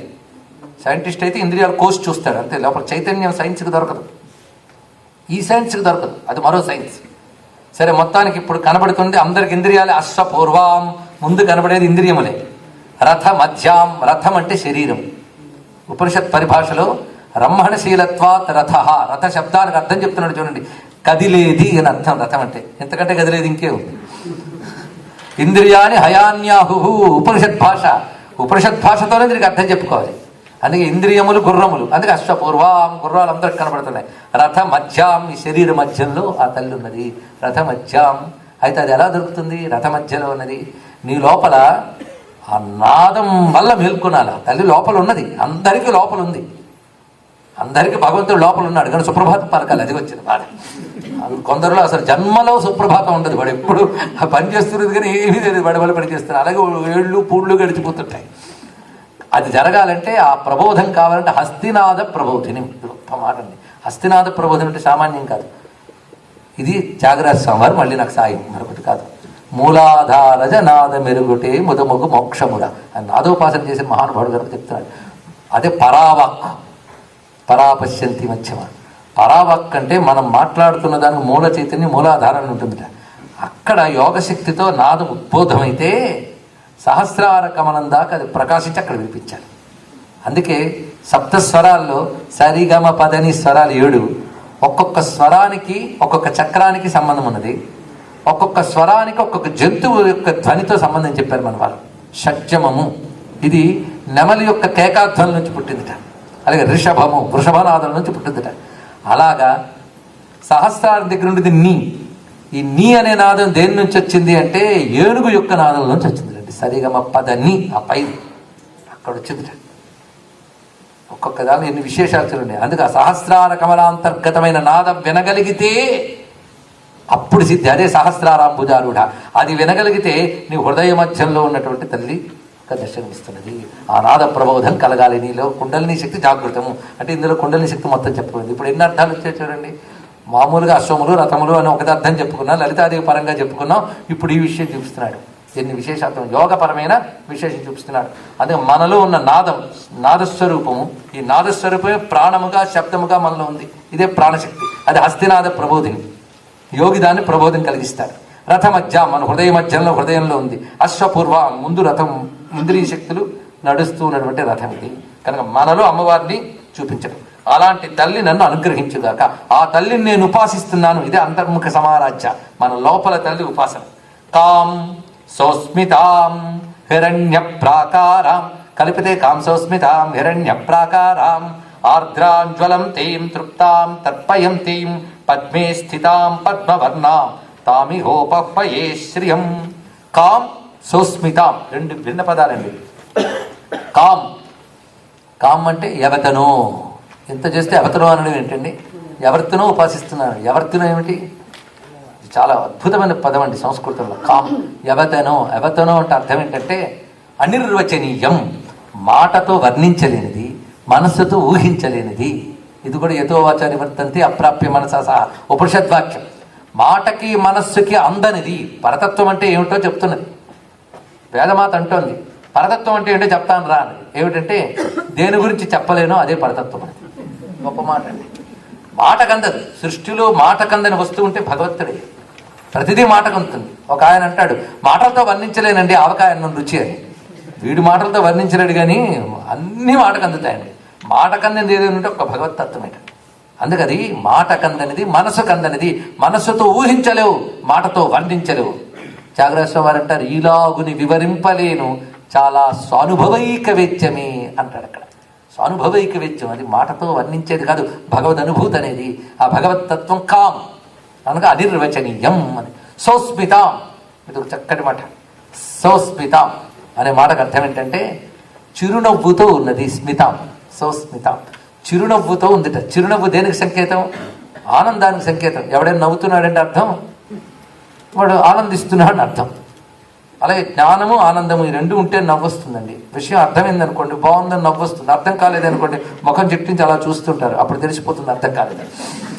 కనుక జ్ఞానము ఆనందము ఈ రెండు నవ్వు ద్వారా వ్యక్తం అవుతాయి. దేవతలకు ఎప్పుడు నవ్వు ఉంటుందిట, మనకు అప్పుడప్పుడు ఉంటుందిట. ఎందుకంటే వాళ్ళ నిత్యానంద స్వరూపం, వాళ్ళ ఆనంద స్వరూపం. అందుకే సౌస్మితామైన తల్లిని ధ్యానిస్తే ధరస్మేర ముఖాంబుజ, ఆ చిరునవ్వుల తల్లిని ధ్యానిస్తే మనకు ఎప్పుడు ఆనందం అలాగే ప్రసాదిస్తుంది. ఎలాంటిది ధ్యానిస్తే అలాంటిది లభిస్తుంది. అందుకే సౌస్మితాం ఇదొకటి. అలాగే సౌస్మిత మాటకి అస్మిత కలిగినది. అస్మిత అంటే ఎగ్జిస్టెన్స్ అండి. అస్మిత, అహమస్మి. ప్రతివాడు నేనున్నానండి అంటాడు. ఉంటేనే నేనున్నాను అనగలడు, లేకపోతే ఎవడైనా నేనున్నానండి అని అనగలడండి. ఎంత చెప్పి నేనున్నాను అనలేకపోతే లేడని అర్థం, నేను అని లేచాడంటే ఉన్నాడని అర్థం, లేకపోతే అంతేనండి వాడి పని. కనుక ఉన్నాను అనే భావంగా మనలో ఉందా తల్లి ఎగ్జిస్టెన్స్. అహమిచ్చే విభావే భవాన్ విదాహం బ్రహ్మాస్మి, ఇదే తత్వం అండి. ప్రతి వారిలో అస్మిత, నేను నేను అనే భావంగా ప్రసరిస్తున్న చైతన్యము, ఇది అర్థం. ఇప్పుడు ఇంకొక అర్థం వచ్చింది చూసారా, చిరునవ్వు గల తల్లి ప్రతి వారిలో ఉనికి రూపముగా, మియర్ ఎగ్జిస్టెన్స్, ఆ రూపముతో ఉన్నటువంటిది. కాంసోస్మితాం హిరణ్య ప్రాకారం, చూసారా అమ్మవారు ఎక్కడ కూర్చున్నారో, ఆవిడ చుట్టూ, ఆవిడ మహారాణి కదండి, పెద్ద కోట ఉంది, ఆ కోటకు ప్రాకారం ఉంది, ఆ ప్రాకారం కూడా బంగారం ఏట, హిరణ్య ప్రాకారం. ఎంత బాగుందో. హిరణ్యం అంటే ఇందాక తేజస్సు, తేజస్సు అంటే జ్ఞానం, జ్ఞాన ప్రాకారం అర్థం. ప్రాకారం లోపల రాణి ఉంటుంది, జ్ఞానం లోపల అమ్మవారు ఉంటారు, జ్ఞానం వల్లనే తెలుస్తున్నారు అర్థం. ప్రాకారం కోట అంటే రాణిగారి వాసం, జ్ఞానం అమ్మవారి వాసం, అది హిరణ్య ప్రాకారం, ఇది అర్థం. ఇక్కడ ఎప్పుడైనా సూర్యుడి చుట్టూ కాంతి వలయం ఉంటుందా లేదా, హిరణ్య ప్రాకారం ఉందా లేదా, కానీ జ్యోతి యొక్క లక్షణమే ప్రకాశం, ఆ ప్రకాశ మధ్యంలో జ్యోతి ఉంటుంది, ఇది హిరణ్య ప్రాకారం. ఆర్ద్రాం జ్వలంతి, ఎంత మాట. ఆర్ద్రాం అంటే తడి కలిగిన తల్లి, ఆర్ద్రత అంటే తడి, హ్యూమిడిటీ. ఆర్ద్రాం తడి కలిగిన తల్లి, జ్వలంతి వెలిగిపోతున్న తల్లి. రెండు పరస్పరం కాంట్రాడిక్టరీ, చూసారా. తడి ఉంటే వెలుగుండదు, వెలుగుంటే తడి ఉండదు, వెలుగు ఎప్పుడు పొడిపొడిగానే ఉంటుంది. కానీ ఇప్పుడు చిత్రం అంటే ఆర్ద్రాం జ్వలంతి, ఇప్పుడు ఆర్ద్రట జ్వలంతిట, ఎంత గొప్ప మాట చెప్పాడు. అంటే ఆర్ద్రంగా ఉంటుంది, తడిగా ఉంటుంది. ఆర్ద్రత, తడి అంటే టెండర్నెస్ అండి, ఇంకా చెప్పాలంటే డ్రై హార్ట్ కాదని అర్థం. డ్రై హార్ట్ అంటే అర్థం వాడికి ఏమీ లేవు, అక్కడ ఏవి చెప్పు ఒకటే, వాడికి స్పందన లేదు, చైతన్యం లేదు, ఏమీ లేదు, కరుణ దయ ఇలాంటి గుణాల్లో.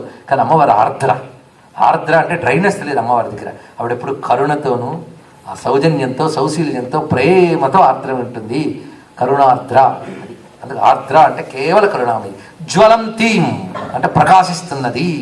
ఆవిడ దగ్గర దయ ఎంత ఉందో జ్ఞానం ఎంత ఉన్నదండి, అది అర్థం. జ్వలంతి అంటే తపసా జ్వలంతీం చదువుతున్నాం కదా. తపస అంటే జ్ఞానేన, జ్ఞాన ప్రకాశం కలది. అంటే దయ గుణం ఆర్ద్రత, జ్ఞాన గుణం జ్వలంతి. అది అమ్మవారి దగ్గర రెండూ ఉన్నాయి, దయ జ్ఞానం రెండూ కలిగి ఉందని చెప్పడానికి ఆర్ద్రాం జ్వలంతి, ఇది ఒక మాట. అంతేకాదు ఆర్ద్రాం అనేది ఆనందం అనే భావాన్ని చెప్తుంది. ఆనందం కలిగితే ఆర్ద్రత అది, అంతేకాదు ఎండిపోయినప్పుడు నీళ్లు చల్లితే అంత హాయి ఉంటుందో ఆనందం అది. కానీ ఆర్ద్రత ఆనందాన్ని తెలియజేస్తుంది, జ్వలంతి అనేది జ్ఞానాన్ని తెలియజేస్తుంది. రెండూ కలిపితే జ్ఞానానందమయం అనే విషయాన్ని తెలుస్తుంది. జ్ఞానము ఆనందం, అంటే జ్ఞానం చిత్, ఆనందం రసం, రెండూ కలిస్తే చిదేక రసరూపిణి. అది ఇక్కడ జ్ఞాన ఆనంద స్వరూపిణి చెప్పడమే ఆర్ద్రాం జ్వలంతి. తృప్తాం తర్పయంతి, అంత గొప్ప మాట. ఆవిడెప్పుడు తృప్తిగా ఉంటుందిట, తర్పయంతి మనం తృప్తిపరుస్తుంటుందిట. అంటే భక్తులు ఏది అడిగితే అది వాళ్ళని నిచ్చి తృప్తిపరుస్తోందమ్మ. కనుక ఆశ్రయించిన భక్తులకు కోరికలు తీర్చి తృప్తి కలిగిస్తోంది కనుక తర్పయంతి. ఆవిడెప్పుడు తృప్తిగా ఉంటుంది. చూడండి, సృష్టిలో ఇంకోటి తృప్తిపరిచేవాడు వాడు తృప్తిగా ఉండాలని ఎక్కడ నియమం లేదు, అంతే కదా. మన వల్ల ఎప్పుడు ఇంకోటి ఎవడో ఆనందంగా ఉంటాడు, మనం మాత్రం దుఃఖితులమే ఉంటాం, లోకంలో చూస్తూనే ఉంటాం. కానీ ఆవిడ అలా కాదు, నిత్యతృప్త భక్త నిధి నియంత్రి నిఖిలేశ్వరి. ఆవిడ నిత్యతృప్త, అది గొప్ప క్వాలిఫికేషన్ అండి దేవతలకి. అమ్మవారు నిత్యతృప్త, ఆవిడ ఎప్పుడు తృప్తిగా ఉంటారు. ఎప్పుడు తృప్తిగా ఎవడు ఉంటాడు, పరిపూర్ణులు ఉంటారు. పరిపూర్ణత, కొరత ఉంటే కోరుకుంటుంది. ఖాళీ పాత్రలోనే నీళ్లు పోయాలనిపిస్తుంది, కానీ నిండిన పాత్ర ఆవిడ నీళ్లు పోస్తాడా. ఆవిడ పరిపూర్ణురాలు అని చెప్పడం అనుకుంటారు. పరిపూర్ణురాలు, ఆవిడ కొరత లేదు, కొరత లేదు, అందుకే నిత్య పరిపూర్ణ అని చెప్పడం కోసం ఈ మాట చెప్తున్నారు. అందుకే తృప్త, నిత్య తృప్త, అది ఇక్కడ మాట. తర్పయంతి, భక్తులను తృప్తిపరుస్తున్నది. అలాగే భక్తులకు కూడా కొరత లేకుండా చేసి ఆనందాన్ని కలిగిస్తుంది కనుక తర్పయంతి. పద్మే స్థిత పద్మవర్ణం, ఆవిడ పద్మములో కూర్చుంది, పద్మము లాంటి రంగుందిట. చూడండి, పద్మంలో కూర్చుంది, అమ్మవారు పద్మంలో ఉంటారు. ఆవిడ చేతుల్లో పద్మం ఉంటుంది, ఆవిడ పేరు పద్మ. అందుకే కమలా పద్మ అని అమ్మవారి పేర్లు. ఆవిడ వందే పద్మకరాం ప్రసన్నవదనాం సౌభాగ్యరాం భాగ్యరాం అని చదువుతూ ఉంటాం కదా. పద్మవర్ణ, పద్మే స్థితాం పద్మవర్ణం, రెండు. పద్మవర్ణ అంటే అర్థం ఏంటి, రంగు అండి. పద్మము లాంటి రంగుట అంటే అర్థం ఏంటంటే, పద్మం కూడా చూడండి బాగా వికసించిన ఎర్రని కమలంలో ఆ పసుపు ఎరుపు కలిపిన కాంతులుంటే మెత్తదనం కూడా ఉంటుంది, ఆ సౌకుమారి. అందుకు పద్మవర్ణామని మనం ప్రత్యేకంగా చూపించాడు. పద్మంలో కూర్చుంటుంది. కొందరు అడుగుతుంటారు, మీ దేవతలు పద్మాల్లో ఎందుకు కూర్చుంటారండి అని. ఎవరైనా పద్మాల్లో కూర్చుంటారా అని. ఎవరో కూర్చోరు, వాళ్ళు కూర్చుంటారు కనుక వాళ్ళ దేవతలు అంటారు. మనలో ఉంటే వాళ్ళ దేవతలు ఎవరంటాడు. పద్మం అనే మాటకు అర్థం తెలిస్తే ఆశ్చర్యపోతాం. పద్మం అంటే బాగా వికసించినది అని అర్థం. వికసిస్తేనే లోపల ఏముందో తెలుస్తుంది. ముడుచుకుంటే ఏం తెలుసుకుంటుంది? ముడుచుకోవడం అనేది అజ్ఞానానికి సంకేతం. ఇప్పుడు ఇందాకే చెప్పుకున్నాం, ఏదైనా చెప్పినా అర్థం కాకపోతే మొహమే ముడుచుకుపోతుంది. మనకి అర్థమైతే ఇలా విచ్చుకుంటుంది. అలాగే దుఃఖం కలిగినప్పుడు ఎవడు ఎన్ని చెప్పినా మొహం ముడుచుకునే ఉంటుంది. ఆనందం వస్తే అలా విచ్చుకుంటుంది. జేబులో కాస్త పడాలి కానీ అందరి ముఖాలు చక్కగా వికసిస్తాయి. కనుక ఐశ్వర్యమైన ఆనందమైన కలిగితే ముఖాలు విచ్చుకుంటాయి. అలాగే జ్ఞానం 3 భావాలకి విచ్చుకోవడం అనేది ఉంటుంది. ఏది? ఐశ్వర్యము, జ్ఞానము, ఆనందము. ఈ 3 వల్ల విచ్చుకోవడం ఉంటుంది. ఈ 3 ఆవిడ వల్లనే వస్తే ఆవిడ స్వరూపాలే. అందుకే ఆవిడ పద్మవర్ణ, పద్మములో ఉంటుంది. అంతేకాదు, ఎవడి హృదయ పద్మం జ్ఞానంతో వికసిస్తుందో అందులో అమ్మవారిని చూడవచ్చు. అందుకే పద్మస్థిత అంటే ఇది అర్థం. హృదయ పద్మంలో ధ్యానించండి అని అంటారు కదా, అది ఆవిడ చోటు. అందుకు ఆవిడ పద్మవర్ణం, పద్మస్థితం. అలా వికసించిన పద్మంలో కూర్చున్న తల్లిని ధ్యానిస్తే మనకు ఎప్పుడైనా బుద్ధి వికసించే అవకాశం ఉంటుంది. అందుకే పద్మవర్ణం తామి ఉపహ్వయే శ్రియం. అలాంటి తల్లిని ఇహ ఉపహ్వయే, ఇక్కడ నేను ఉపాసిస్తున్నాను. ఇక్కడ అంటే ఎక్కడుంటే అక్కడే. అమ్మవారి ఉపాసనకి ఎవరు దేవుడి దండం పెట్టుకోరంటే ఇప్పుడే దేవుడి దగ్గరికి వెళ్తానండి అన్నాడు. ధ్యానం చేసుకోవడానికి వెళ్ళొచ్చు కానీ ఎక్కడుంటే అక్కడే తల్లిని ధ్యానించండి. ఎక్కడో కదా. ఇహ ఉపహ్వయే, ఇక్కడే ఉపాసన చేస్తున్నాను. ఉపాసన అంటే దగ్గర కూర్చునుట. ఎప్పుడు ఆ తల్లిని తలంచుకుంటే మనం ఆవిడ దగ్గర ఉన్నట్టే కదండి. అని మనిషి ఎక్కడున్నాడనేది ప్రధానం కాదు, మనసు ఎక్కడున్నది అనేది ప్రధానం. ఇక్కడ మనం కూర్చున్నా మన మనస్సు ఇంట్లో కూర్చుంటే మనం ఇక్కడ ఉన్నట్టు కాదు.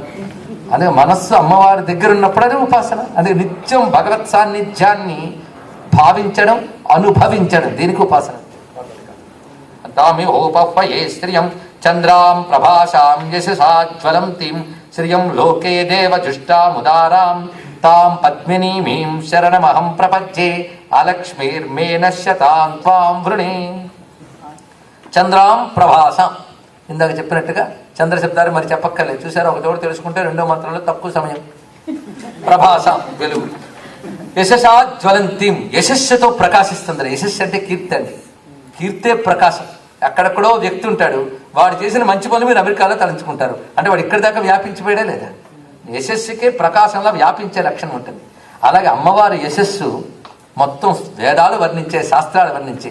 ఆవిడ యశస్సే లోకమంతా కీర్తిస్తాం. చంద్రుల్లో వెన్నెల ఆవిడ యశస్సు, సూర్యుడిలో కాంతి ఆవిడ యశస్సు. అది సృష్టిలో ప్రతిదాని యొక్క స్వాభావిక లక్షణము శక్తి అమ్మవారు ఉన్నప్పుడు ఆవిడ కీర్తి కదండి ప్రపంచమంతా వ్యాపించింది. అందుకే యశసాజ్వలంతిం, యశస్సుతో ప్రకాశిస్తున్నది. శ్రియం లోకే దేవజుష్టాం ఉదారాం. ఆ తల్లిని లోకమునందు, లోకము అంటే భూలోకం అనే కాదు, ఎవడెక్కడుంటే వాడికి అదే లోకం. గురువు గారి శిష్యుడు అడిగట్ట, స్వామి ఎన్ని లోకాలు ఉన్నాయని. ఎవరి లోకం వాడిది లేదా అన్నాడు. నిజమండి, ఎవరి లోకం వాడిది, వాడిదో లోకం ఉంటుంది. కనుక వాడి స్థితి, లోకం అంటే స్థితి, స్టేట్ ఆఫ్ మైండ్, అది లోకం అంటే. నువ్వు ఏ స్థితిలో ఉంటే అది లోకం. తెలుసుకోండి. ఎప్పుడు అమ్మవారిని భావించాలనుకోండి, ఆ స్థితిలో ఉంటూ శరీరం విడిచిపెడితే ఆ లోకంలో ఉన్న ఒకరికి ఆ లోకానికి వెళ్తారు. ఇంతే అర్థం. ఈ లోకాన్ని భావించామనుకోండి మళ్ళీ ఇక్కడికి వస్తాం, ఇంకోటి లేదు. కనుకనే స్టేట్ ఆఫ్ మైండ్ లోకం అంటే. నిజమే. అలాగే దేవతలు కూడా వారి వారి స్థితులు యందు లోకమనందు అమ్మవారిని ఆరాధిస్తున్నారు. దేవజుష్టాం, ఇది గొప్ప మాట. దేవతల చేత కూడా ఆరాధింపబడేది. వాళ్ళకి మాత్రం అక్కర్లేదా ఐశ్వర్యాలు? ఆ ఇంద్రుడు పాపం ఐశ్వర్యాలు రాగానే అన్ని నావి అనుకున్నాడు. తర్వాత బుద్ధి వచ్చింది, అమ్మవారు వేరే ఉన్నారని తెలిసింది. తర్వాత మళ్ళీ క్షీరసాగర మాతని ఎఫర్ట్ పుట్టప్ చేస్తే ఆవిడ వచ్చింది. ఈ కథ అంతా మన ఎల్లుండి చెప్పుకుందాం శనివారం పూట. అప్పుడు ఉంటుంది అసలు లక్ష్మి మరో రూపంలో వస్తుంది. ఇక్కడ ఏమైనా మిస్ అయితే అక్కడ పట్టుకోవచ్చు. అంటే అది ఎవరు మిస్ కాకుండా రావచ్చు ఇక్కడ వచ్చిన వాళ్ళు, అక్కడ మళ్ళీ వస్తాయి. సరే, ఇక్కడ మొత్తానికి దేవజుష్టాం, దేవతలు కూడా. ఎందుకంటే ఇంద్రుల్లో ఇంద్రత్వం, సూర్యుల్లో సూర్యత్వం, ప్రతి దేవతకి ఆ దేవతా లక్షణం స్వభావం కావాలి కదండి. యాదేవి సర్వభూతేషు లక్ష్మీ రూపేణ సంస్థిత నమస్తస్యై నమస్తస్యై నమస్తస్యై నమో నమః. ప్రతి వారు ఆ తల్లే. అందుకే దేవజుష్టాం ఉదారాం. ఈ మాట చాలా బాగుంది. ఉదారాం అనే మాటకు అర్థం ఏంటంటే ఉదారత, అంటే దాచకుండా ఇస్తేదానికి ఉదారత అని పేరండి.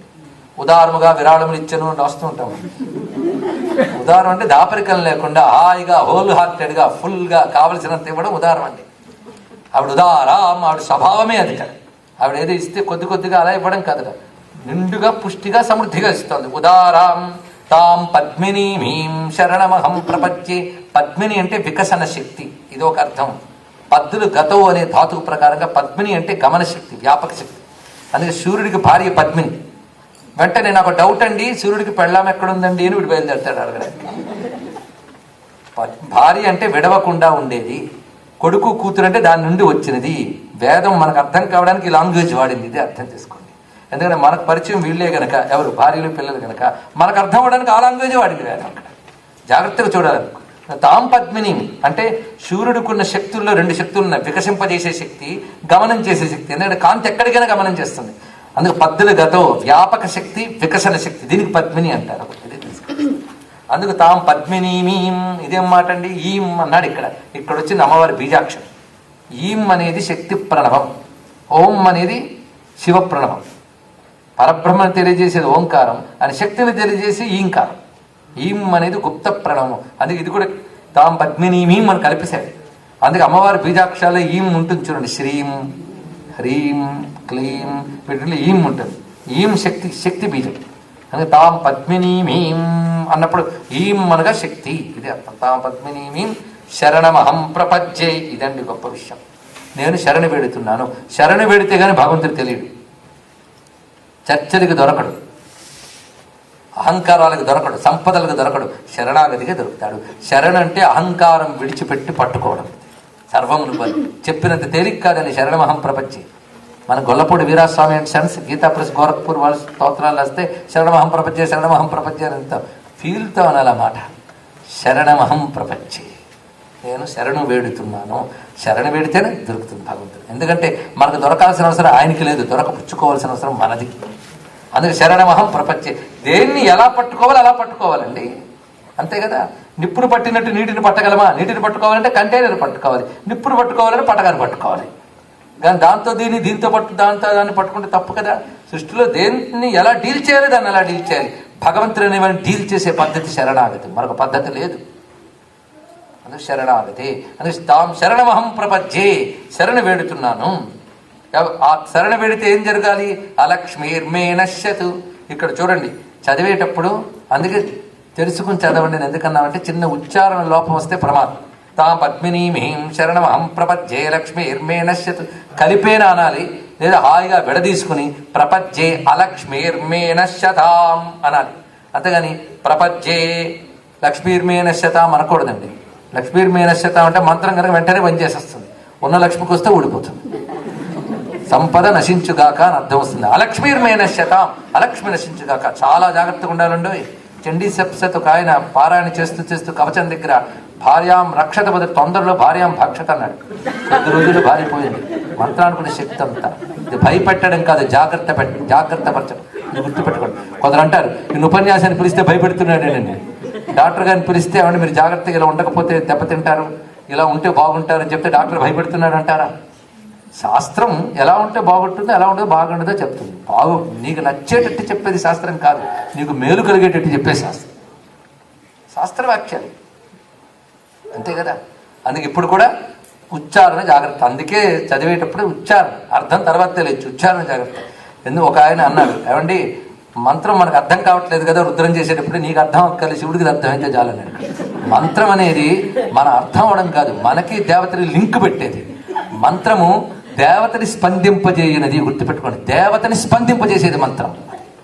మనకు అర్థం మన మైండ్ లెవెల్ బట్టి. ఇప్పుడు ఒక మైండ్ లెవెల్ అంటే ఇప్పుడు ఇలా అర్థం అవుతుంది. ఇదిగో ఆ పిల్లాడు చెప్పింది గురించి నిద్రపోతున్నాడు, చిన్నపిల్లాడు, వాడిని ఏం అనకూడదు, వాడికి ఇప్పుడు అర్థం కావంటే ఎలాగా? అది స్థాయి అంతే. పసిపిల్లలు వాళ్ళని హింసించకూడదు. అక్కడంతే పిచ్చుక మీద బ్రహ్మాస్త్రాలు ఇస్తారండి. మెచ్యూరిటీ బట్టి ఉంటుంది. మెచ్యూరిటీ అంటే నువ్వు ఏ రంగంలో కృషి చేస్తే దానిలో మెచ్యూరిటీ ఉంటుంది. ఈ రంగంలో ఓనమాలు కూడా తీయకుండా మెచ్యూరిటీ లేకపోతే ఎలాగండి మనకి?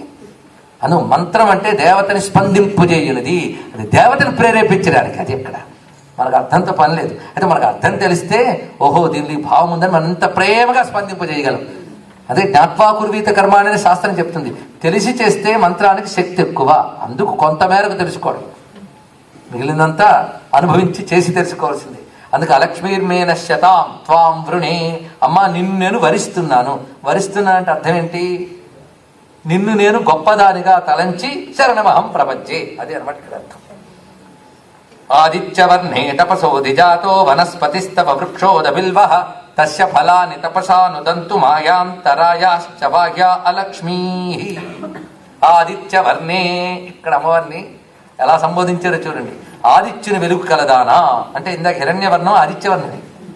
సూర్యమండలాంతర్గతమైన శక్తి అని ఉపాసన. ఎందుకంటే మన సర్వ దేవతలకి విశేషం చూస్తే అన్ని సూర్యమండలంకి అన్వయిస్తున్నామండి. అందుకే మనం గాయత్రి కూడా సూర్యమండలాంతర్గతమైన పరాశక్తి కదా, సర్వదేవతలు ఆ స్వరూపములే అని. అదేవిధంగా ఇక్కడ ఆదిత్యవర్ణే, ఇక్కడ గొప్ప మాట ఉన్నది. ఆదిత్యము అంటే ఛేదించడానికి వీలు లేనిది, బ్రేక్ చేయలేం, డివైడ్ చేయలేం, అన్డివైడెడ్ అండ్ అన్బ్రోకెన్, ఇది అర్థం తీసుకోవచ్చు. భేదించడం, ఛేదించడం, అది ఆదిత్యం అంటే. అందుకే ఆదిత్యవర్ణి, నీ కాంతి అఖండము, దాన్ని ఎవరు ఖండించలేరు, ఛేదించలేరు. అచ్చేద్యోజమదాహ్యోజమక్లేజ్యోజం, అది భగవద్గీతలో చెప్తున్నట్టుగా ఆత్మ తేజస్సుని ఎవడు ముక్కలు చేయలేడు. శరీరం ముక్కలు చేయొచ్చు కానీ ఆత్మ తేజస్సును ముక్కలు చేయలేదన్నాడు కదా. ఆత్మ తేజస్సు అదే అఖండ తేజస్వరూపిణి. ఆదిత్యవర్ణే తపసోధిజాతో వనస్పతిస్తవ వృక్షోద బిల్వ. దీనికి అర్థం ఏంటంటే, అమ్మా నీ తపస్సుతోనే వనస్పతి అయిన వృక్షము పుట్టినది అన్నాడు, బిల్వము అని. బిల్వవృక్ష ప్రశస్తి మంత్రంలో కనబడుతోందండి. ఈ మంత్రాన్ని బిల్వవృక్షం నీడ కూర్చుని కానీ జపం చేస్తే అత్యధిక ఫలితం అండి. ఒక్క మంత్రం తీసుకుని రుక్. అంతేకాదు బిల్వము ఏమిటి ప్రత్యేకత అంటే, నిజానికి ఒక ఔషధిలు విలువ మెడిసినల్గా చూస్తే ఒక లెవెల్, ఆధ్యాత్మికంగా చూస్తే పై లెవెల్. అంతేగాని కేవలం మెడిసినల్గా చూసి అందుకే చెప్పారండి అని కాదు. వాళ్ళు చెప్పిన దానిలో ఇది ఒక పార్ట్ అంతే. ఎందుకు పసుపు రాయాలి గుమ్మానికి, ఎందుకు తులసి చెట్టు ఇంట్లో పెట్టుకోవాలంటే మెడిసినల్ ప్లాంట్ కనుక ఇంట్లో పెట్టుకోవాలండి, సరిపోదండి, అది ఒక పార్టే. కానీ మన కనబడిన సూక్ష్మలోకంలో దివ్యత్వం దుష్టత్వం రెండు ఉంటాయి. దుష్టత్వాన్ని పోగొట్టి దివ్యత్వాన్ని తెచ్చే శక్తి మహావృక్షాలు ఉంటాయి. కొద్ది కాలం క్రితం, ఒక 10 ఏళ్ల క్రితం, ఒక అణుశాస్త్రవేత్త ఒకతను, ఆయన పేరు మూర్తి గారు, ఆయన రిటైర్ అయిన తర్వాత ఒక పరిశోధన చేశాడు. ఆయన ఒక మిషన్ కూడా కనిపెట్టాడు. ఆ తర్వాత ఆయన ఆధ్యాత్మికత ఎంత అంకితం అయిపోయాడంటే, ప్రత్యక్షంగా ఆయనతో అనుభవం బట్టి ఏంటంటే, ఆ మిషన్ ఒక వస్తువు నుంచి వచ్చేటువంటి ఎనర్జీని కొలుస్తుంది. ఎనర్జీలో positive and negative. Positive energy అయినప్పుడు ఒక ఆకర్షణ భావంతో, వికర్షణ అయినప్పుడు నెగిటివ్గా చూపించడం మొదలెడుతుంది. ఆ మిషన్తో ఆయన ఆశ్చర్యకరమైన కొన్ని విషయాలు చెప్పాడు. ఒక యంత్రం దగ్గర, ఒక దేవతా చిత్రపటం దగ్గర, ఒక మంత్రసాధకుడి దగ్గర, కొన్ని వృక్షముల దగ్గర దాన్ని పెడితే గొప్ప పాజిటివ్ ఎనర్జీ వచ్చింది. ఏ ఏ వృక్షములు ఆయన లిస్ట్ రాసి ఎంతెంత శక్తి దానిలో ఉందో మొత్తం పుస్తకంగా పేపర్ సబ్మిట్ చేశాడు. ఆయన సైనిక విభాగం వాళ్ళు కూడా కొన్ని విషయాల్లో వాడుకుంటున్నారని తెలిసింది. ఆశ్చర్యకరమైన విషయాన్ని ఏం చెప్పాడంటే, కొన్ని చెట్ల దగ్గర నుంచి పాజిటివ్ ఎనర్జీ ఎంత లెవెల్ వరకు వస్తుందో చెప్పాడు ఆయన. అందులో ఒకటి బిల్వం, ఇంకోటి తులసి, ఇంకోటి కదంబము, ఒకటి రావి, ఉసిరిక, మర్రి. ఏవైతే దేవతా వృక్షాలు మన వాళ్ళు చెప్పారు. ఒక శ్రీయంత్రానికి, ఒక బొట్టు పెట్టిన చిత్రానికి ఉన్న శక్తిని ఆయన చూపిస్తే ఆశ్చర్యపోయాం. వెలిగించిన దీపానికి ఉన్న శక్తిని చూస్తే ఆశ్చర్యం. అందుకే మీరు జాతవేదో మామావహ అన్నప్పుడు మీరు అగ్నిభట్టారకుడిని అడగచ్చు, సూర్యుడిని అడగచ్చు, లోపల అగ్ని అడగచ్చు అన్నారు. మనకు అగ్నిభట్టారకుడి బదులు ఒక్క పని చేయొచ్చు, దీపం వెలిగించి అడగండి, లోకైక దీపాంకుడా. అది కూడా గొప్ప విషయం. అందుకే ఇది కూడా చేయవచ్చు. మొత్తానికి బిల్వవృక్షానికి ఉన్న శక్తి అంతా ఇంత కాదు, దానికి అనేక విశేషాలు ఉన్నాయి. బిల్వవృక్షంతో శివుని పూజించడం కూడా మనకు చెప్పబడుతున్నది. వామన పురాణంలో కథ చెప్తారు. విష్ణువుకి శివుడు అంటే చాలా ప్రీతిట. ఆయన శివ పూజ చేస్తూ ఉన్నాడు. అప్పుడు పద్మాలు ఇవన్నీ వేస్తూ శివుడికి ఇష్టమైన ఒక దళం ఏదైనా ఉత్పన్నమైతే బాగుండు అని మనసులో అనుకున్నట్ట. సృష్టిలో ఆ పక్కన పూజకి సహకరించేది భార్య కదా, అన్ని సమకూర్చుతుందండి ఆవిడ. సమకూర్చుతూ ఈయనకి ఇష్టం కలిగి ఒక దళం ఏదైనా పుడితే బాగుండని ఒక్కసారి ఆవిడ తపస్సు చేసిందిట. ఆ తపస్సులోంచి ఒక వృక్షం పుట్టిందిట, అదే బిల్వవృక్షం. అందుకే దానికి శ్రీవృక్షం అని పేరు. దానికి చిత్రం ఏంటంటే 3 ఆకులు ఉంటాయి ఒక దళంలో. ఎంత ఆశ్చర్యమో, సృష్టి అంతా 3. మన శరీరం 3, అంతా దాని ద్వారా ఇండికేట్ చేస్తుంది మొత్తం కూడా. ఇక్కడ నీలో ఉన్న జాగ్రత్త, స్వప్న, సుషుప్తులు, స్థూల సూక్ష్మ కారణ శరీరములు, అదేవిధంగా 3 కాలాలు, 3 లోకాలు, త్రిగుణాలు, వీటన్నిటికి సంబంధించి 3 కలిపి ఒక్కటే. ఆ తత్వాన్ని తెలియజేస్తుంట. అలాంటి వృక్షాన్ని సృష్టించింది. అంతేకాదు ఇక్కడ ఒక తల్లి ఉందండి. ఈ మంత్రానికి అధిదేవత ఎవరు వచ్చాడు? బాలా త్రిపుర సుందరి మంత్రానికి అధిదేవత. ఇవన్నీ ఏ మంత్రంలో ఏ అమ్మవారు ఉన్నారో చెప్తే అది కూడా పెద్ద ఉపన్యాసమే. బాలా త్రిపుర సుందరి ఉంటుంది. కాంచీపురంలో బిల్వవన మధ్యంలో తపస్సు చేస్తున్న బాలా త్రిపుర సుందరిని ఇందులో ధ్యానం చేయమన్నాడు. ఈ తల్లి పేరేమిటో తెలుసా? తనుమధ్య. అది ఈ తల్లి ఈ మంత్రానికి అధిదేవతగా చెప్తున్నారు.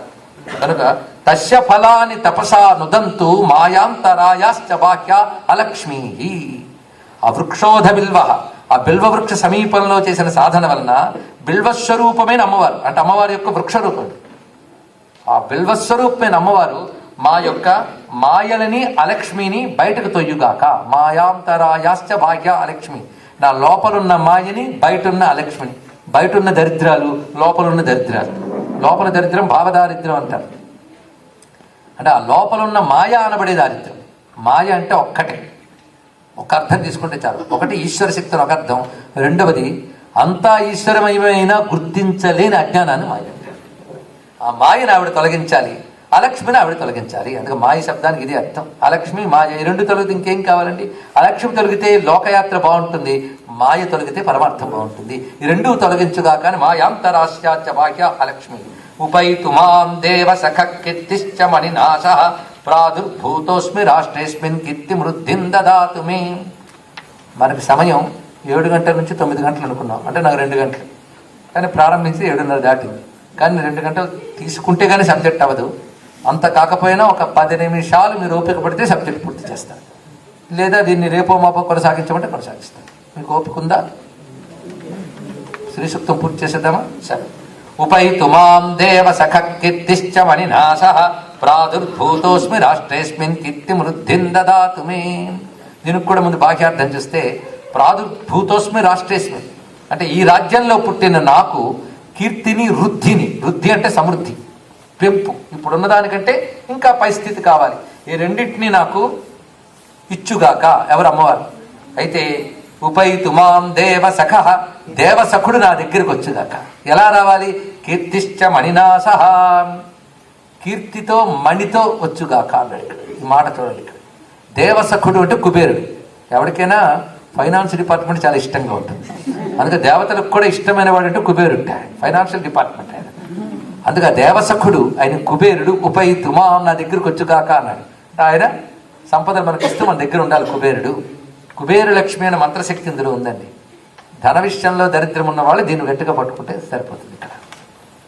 అలాంటి ఆ తల్లి. అలాగే బాహ్యలక్ష్మి అంటే దారిద్ర్యము, నిరుత్సాహము, చిరాకు, అనారోగ్యాలు అవన్నీ పోగొట్టడానికి పై మంత్రం.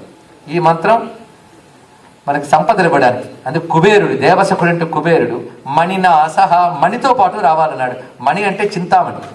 చింతామణి అంటే ఏది కోరుకుంటే అది ఇచ్చే మణి పేరు చింతామణి. అది మన దగ్గర లేదు, ఆయన దగ్గర ఉంది. ఎవరి దగ్గర?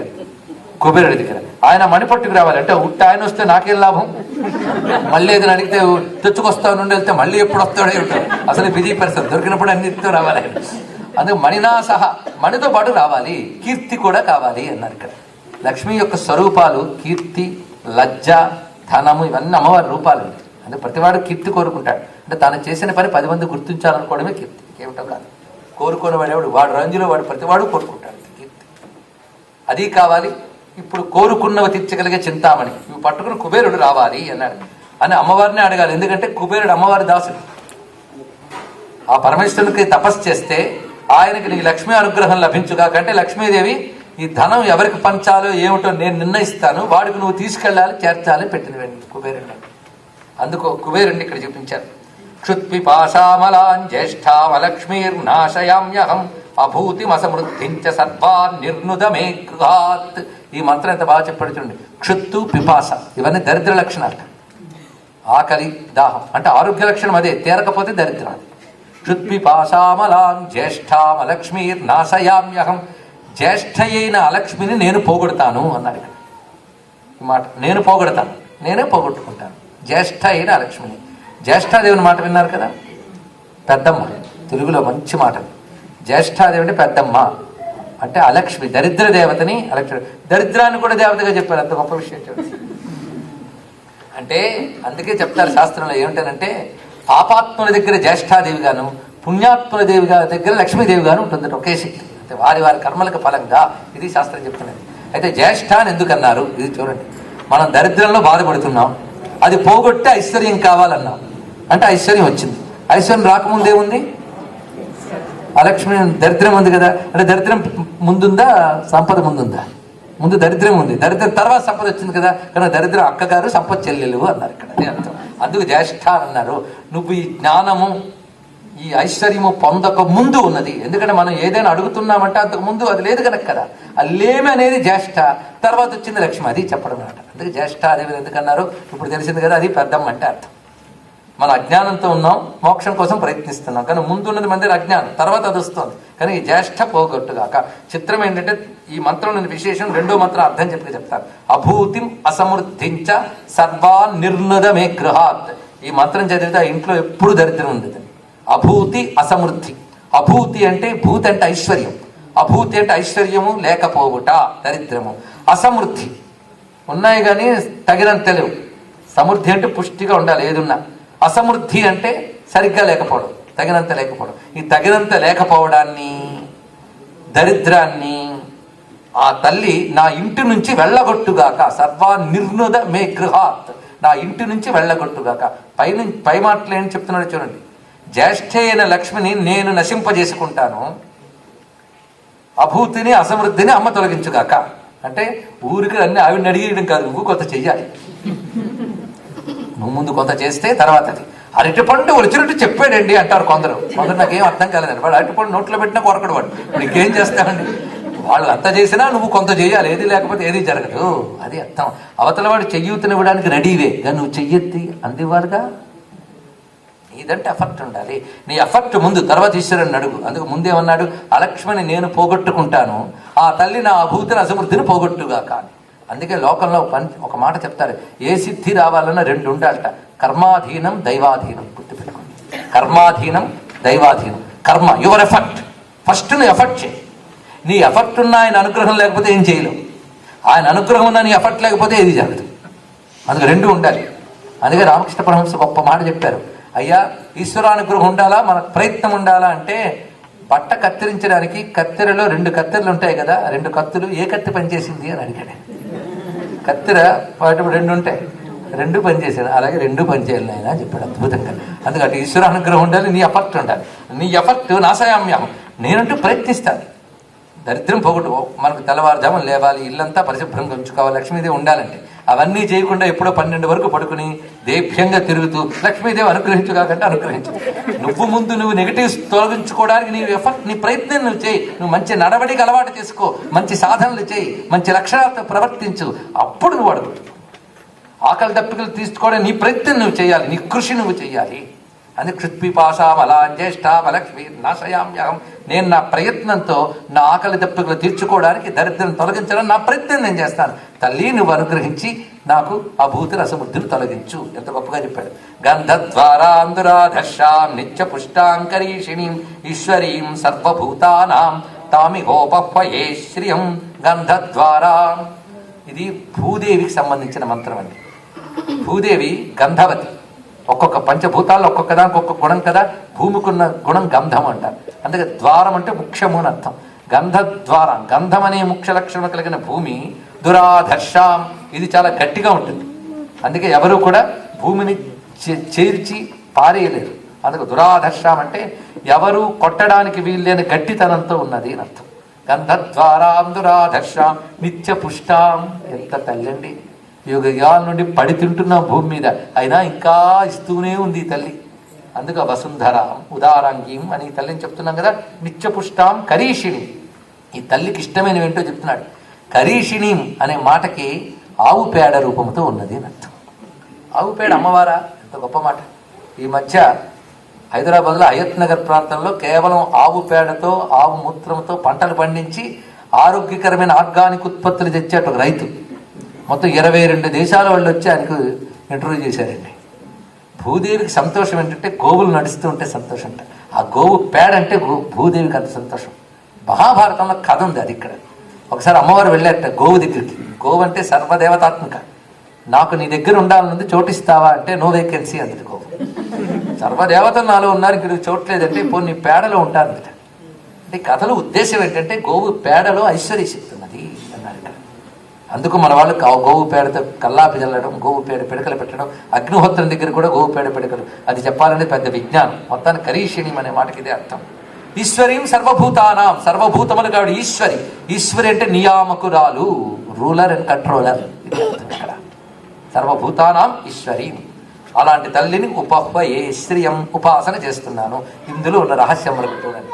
కర్షిణీం, కరీషిణీం, కర్షిణీం, ఆకర్షించున్నది. ఇది అర్థం. గంధద్వారా, గంధము మొదలుకొని అంటే ఎక్సెట్రా ఎక్సెట్రా. కర్షిణీం, ఇప్పుడు చూడండి ఖడ్గమాలు చదివే వాళ్ళే వెళ్ళండి. గంధాకర్షిణి, స్పర్శాకర్షిణి, రూపాకర్షిణి, రసాకర్షిణి. ఈ కర్షిణిగా గంధాకర్షిణి, రూపాకర్షిణి, రసాకర్షిణి శక్తులుగా ఎవరున్నారో ఆ తల్లిని ఉపాసిస్తున్నాను. ఇక్కడ మీకు దీనికి ఉన్న రహస్యం చూడండి. ఒక వాసన అక్కడ ఉన్నది. వాసన అక్కడ ఉందని ఎలా తెలిసింది మనకి? నాసిక దాన్ని ఆకర్షించింది, లాగింది. ఒక దృశ్యం అక్కడ ఉంది, ఒక రూపం. ఆ రూపం మనకు ఎలా తెలిసింది? కన్ను అనే దాంట్లో ఆ శక్తి ఉంది. అలాగే శబ్దం ఉంది, అది ఆకర్షించింది చెవి. అంటే ఇవన్నీ పని చేయాలా లేదా? కనుక గంధాన్ని ఆకర్షించే మన లోపల శక్తి గంధాకర్షణి, రూపాన్ని చూడగలిగే దృశ్యశక్తి రూపాకర్షణి, రుచిని ఆకర్షించగలిగే శక్తి రసాకర్షణి. చూసారా? కనుక నీలో ఉన్న శక్తులే ఇలాంటి గంధాకర్షణ, బుద్ధ్యాకర్షణ, రూపాకర్షణ, రసాకర్షణ, కర్షణీ శక్తులన్నీ ఈ మంత్రాల్లో ఉన్నాయండి. అందుకే శ్రీ విద్యకి దీనికి ఉన్న సంబంధం ఇది. మనస కామమాకూతిం వాచ సత్యమశీమహి పశూనాం రూపమన్నస్య మహి శ్రీ శ్రేయత యశ. మనస కామమాకూతి, మనస్సులో మనకు వచ్చే రెండుట. కామం, ఆకూతి. ఆకూతి అంటే సంకల్పం. నా మనస్సు, నా మనస్సు నుంచి వచ్చిన కామం ఆకూతి. వాచ వాక్కు, అంతేగా మనస్సు నుంచి కోరిక, సంకల్పం ఎక్స్ప్రెస్ చేస్తే వాక్కు. ఈ మూడు సత్యం అయ్యేటట్లు చేసుకుంటాం. సత్యము అంటే వ్యర్థము కాకుండా ఉండాలి. మనస్సులో కోరుకున్నామండి, తీరలేదు, వ్యర్థమైపోయింది కదా. ఒక మాట అన్నాం, నెరవేరలేదు. కానీ మనం కోరుకునేది ఏంటి? నేను అనుకున్నది అవ్వాలి, నేను అన్నది అవ్వాలని ప్రతివాడు కోరుకుంటాడు. అదే దీని అర్థం. నేను అనుకున్నది లభించాలి, నేను అన్నది నెరవేరాలి. అందుకే నా మనస్సుకి కోరిక, సంకల్పం అనేది కలిగితే ఆ సంకల్పానికి, కోరికకి, నా మాటకి వ్యర్థము కాని శక్తి ఇచ్చుగాక అమ్మవారు. ఎందుకంటే ఏముంది? కొందరు మాట చెప్తారు, వెంటనే జరుగుతుంది. కొందరు 1000 మాటలు చెప్తారు, ఏది జరుగుతుంది. ఏం చేస్తాం? మాటకో శక్తి ఉండాలి. అది మనకు ఎన్నున్నా అవి రాణించే శక్తి అమ్మవారండి. అందుకు వాక్శక్తి, మనశ్శక్తి చెప్పారు. కర్దమేన ప్రజాభూత మయి సంభవ కర్దమా శ్రియం భాసయ మే కులే మాతరం పద్మమాలిని. మే కులే ఇక్కడ చూపిస్తున్నాడు. కర్దమైన ప్రజాభూత, కర్దముడు అనే సంతానం కలిగిన తల్లి అన్నారు అమ్మవారు. ఇందాక చెప్పే 3 మహర్షులని అందులో ఒకడు వచ్చాడు కదా, కర్దముడు. కర్దముడు అంటే ప్రజాపతి అండి. అందుకు ఆ కర్దముడితో ఆయన కన్న తల్లి విడ. ఆ కర్దముడు మా ఇంట్లో శ్రియం వాసయమే కులే, మా ఇంట్లోనే కాదు మా వంశం మొత్తం మీద, అంటే మా తాతల తండ్రులు మొదలుకొని రాబోయే పిల్లల వరకు, తరాల వరకు కూడా సంపదను ఉంచుగాక. ప్రతివాడు అదే కోరుకుంటాడు కదండి. నా తర్వాత తరాలకు కూడా సంపదలు ఉంచాలి. పద్మమాలిని, పద్మమాల ధరించిన తల్లి ఆ కర్దముడితో పాటు మా ఇంటికి రావాలి. ఎందుకంటే పిల్లాడు ఎక్కడుంటే తల్లి ఎక్కడికి వస్తుంది. అందుకే పిల్లాడిని ముద్దు చేస్తే తల్లి అనుగ్రహం మనకు లభిస్తుంది. అందుకే కర్దముడితో పాటు అమ్మ మా ఇంటికి రావాలి, వచ్చి మా కులమంతా పెంచాలి. ఇక్కడ చూసారు ఎంత గొప్ప మాట చెప్తున్నాడు. కర్దమం అంటే ప్రజాపతి అన్నది. పురాణాల పాత్రలంతటిని మనం అర్థాలు కానీ జాగ్రత్తగా తీసుకుంటే సృష్టి వికసన శక్తి అంతా అర్థమవుతుంది. సూర్యమండలం, తర్వాత పంచభూత నిర్మాణం, రకరకాల శక్తులు, వీటి పేర్లే. కర్దమం అంటే బురద, ఇంకోటి కాదు. కర్దముడు అంటే బురదగాడు అని తెలుగులో అర్థం తీయడం కాదు. ఇక్కడ అసలు బురద అనే శక్తి అంత ముఖ్యం. చూడండి, మట్టి నీరు కలిస్తే బురద, అంతే కదా. ఆ తడి కానీ చేరకపోతే మొలక అనేది లేదు. అందుకు కర్దముడితో రా అంటే వంశం మొలకెత్తి వృద్ధి చెందాలి అంటే అలా వృద్ధి చెందించగలిగే పృథ్వీ లక్షణ, జల లక్షణాలు కలవాలి. అది ఇక్కడ అర్థం. మొలకలకి ఆ తడి, బురద ఎలా కావాలో వంశవృద్ధికి. అందుకు కర్దముడు అనేది ఆ విశ్వశక్తిలో కర్దము, జలభూతత్వముల సమ్మేళనం. ఇది అర్థం. ఇంకొక రహస్యం అనేది ఇక్కడ పరిశీలించండి. కులే, నా కులమునందు. కులం అనే మాటకి వైదిక పరిభాషలో కుండలిని అర్థం. కులాంగన, కులాంతస్థ, కౌలిని, కులయోగిని. కులము అంటే షట్చక్రములు, మూలాధారం నుంచి పైకి వెళ్తున్న కులము. ఇక్కడ వరకు షట్చక్రములు. ఏది? ఆజ్ఞాచక్రం. పైన అకుల, వాటికి అతీతంగానే అకుల, సమయాంతస్థ. ఈ కులములో ఒక్కొక్క చక్రం ఉంటుంది. ఆ ఒక్కొక్క చక్రం వికసిస్తే దైవశక్తి మనల్ని తెలుస్తుందిట. వికసించిన ఒక్కొక్క చక్రాన్ని వికసిస్తోంది కనుక పద్మం అని పిలిచారు. అందుకు ఒకదాని మీద ఒకటి ఆ చక్రాలు అలా ఉంటే పద్మమాలలాగే ఉంది కదా. ఆ లోపల ఆ కుండలిని శక్తి వికసించి ఆ పైకి ప్రకాశించుగాక అని చెప్పడమే శ్రియం వాసయమే కులే మాతరం పద్మమాలిని. ఆ కర్దమైన ప్రజాభూత అంటే భూతత్వ జలతత్వం సమ్మేళనం అంటే మూలాధారం నుంచి పైకి వెళ్తున్నటువంటి శక్తిని చూపిస్తున్నాడు ఇక్కడ యోగ రహస్యం. ఆపసృజంతు స్నిగ్ధాని చిక్లీత వసమే గృహే నిచ దేవీం మాతరం శ్రియం వాసయమే కులే. ఆపసృజంతు స్నిగ్ధాని అంటే నీరు మాకు స్నిగ్ధమైనవి, అంటే మాకు ఇష్టమైనవి, మనోహరమైనవి ఇచ్చుగాక. నీటికి ప్రత్యేకంగా చెప్పారు, నీరు అమ్మవారి రూపంగా చెప్పారు. అంటే జలం వల్లనే సర్వము లభిస్తున్నాయి. అందుకే జలం మనకి అన్ని రుచికరమైన వస్తువులు ఇచ్చుగాక. అది ఇక్కడ భావం. చిక్లీత, చిక్లీతుడు రెండో కొడుకు.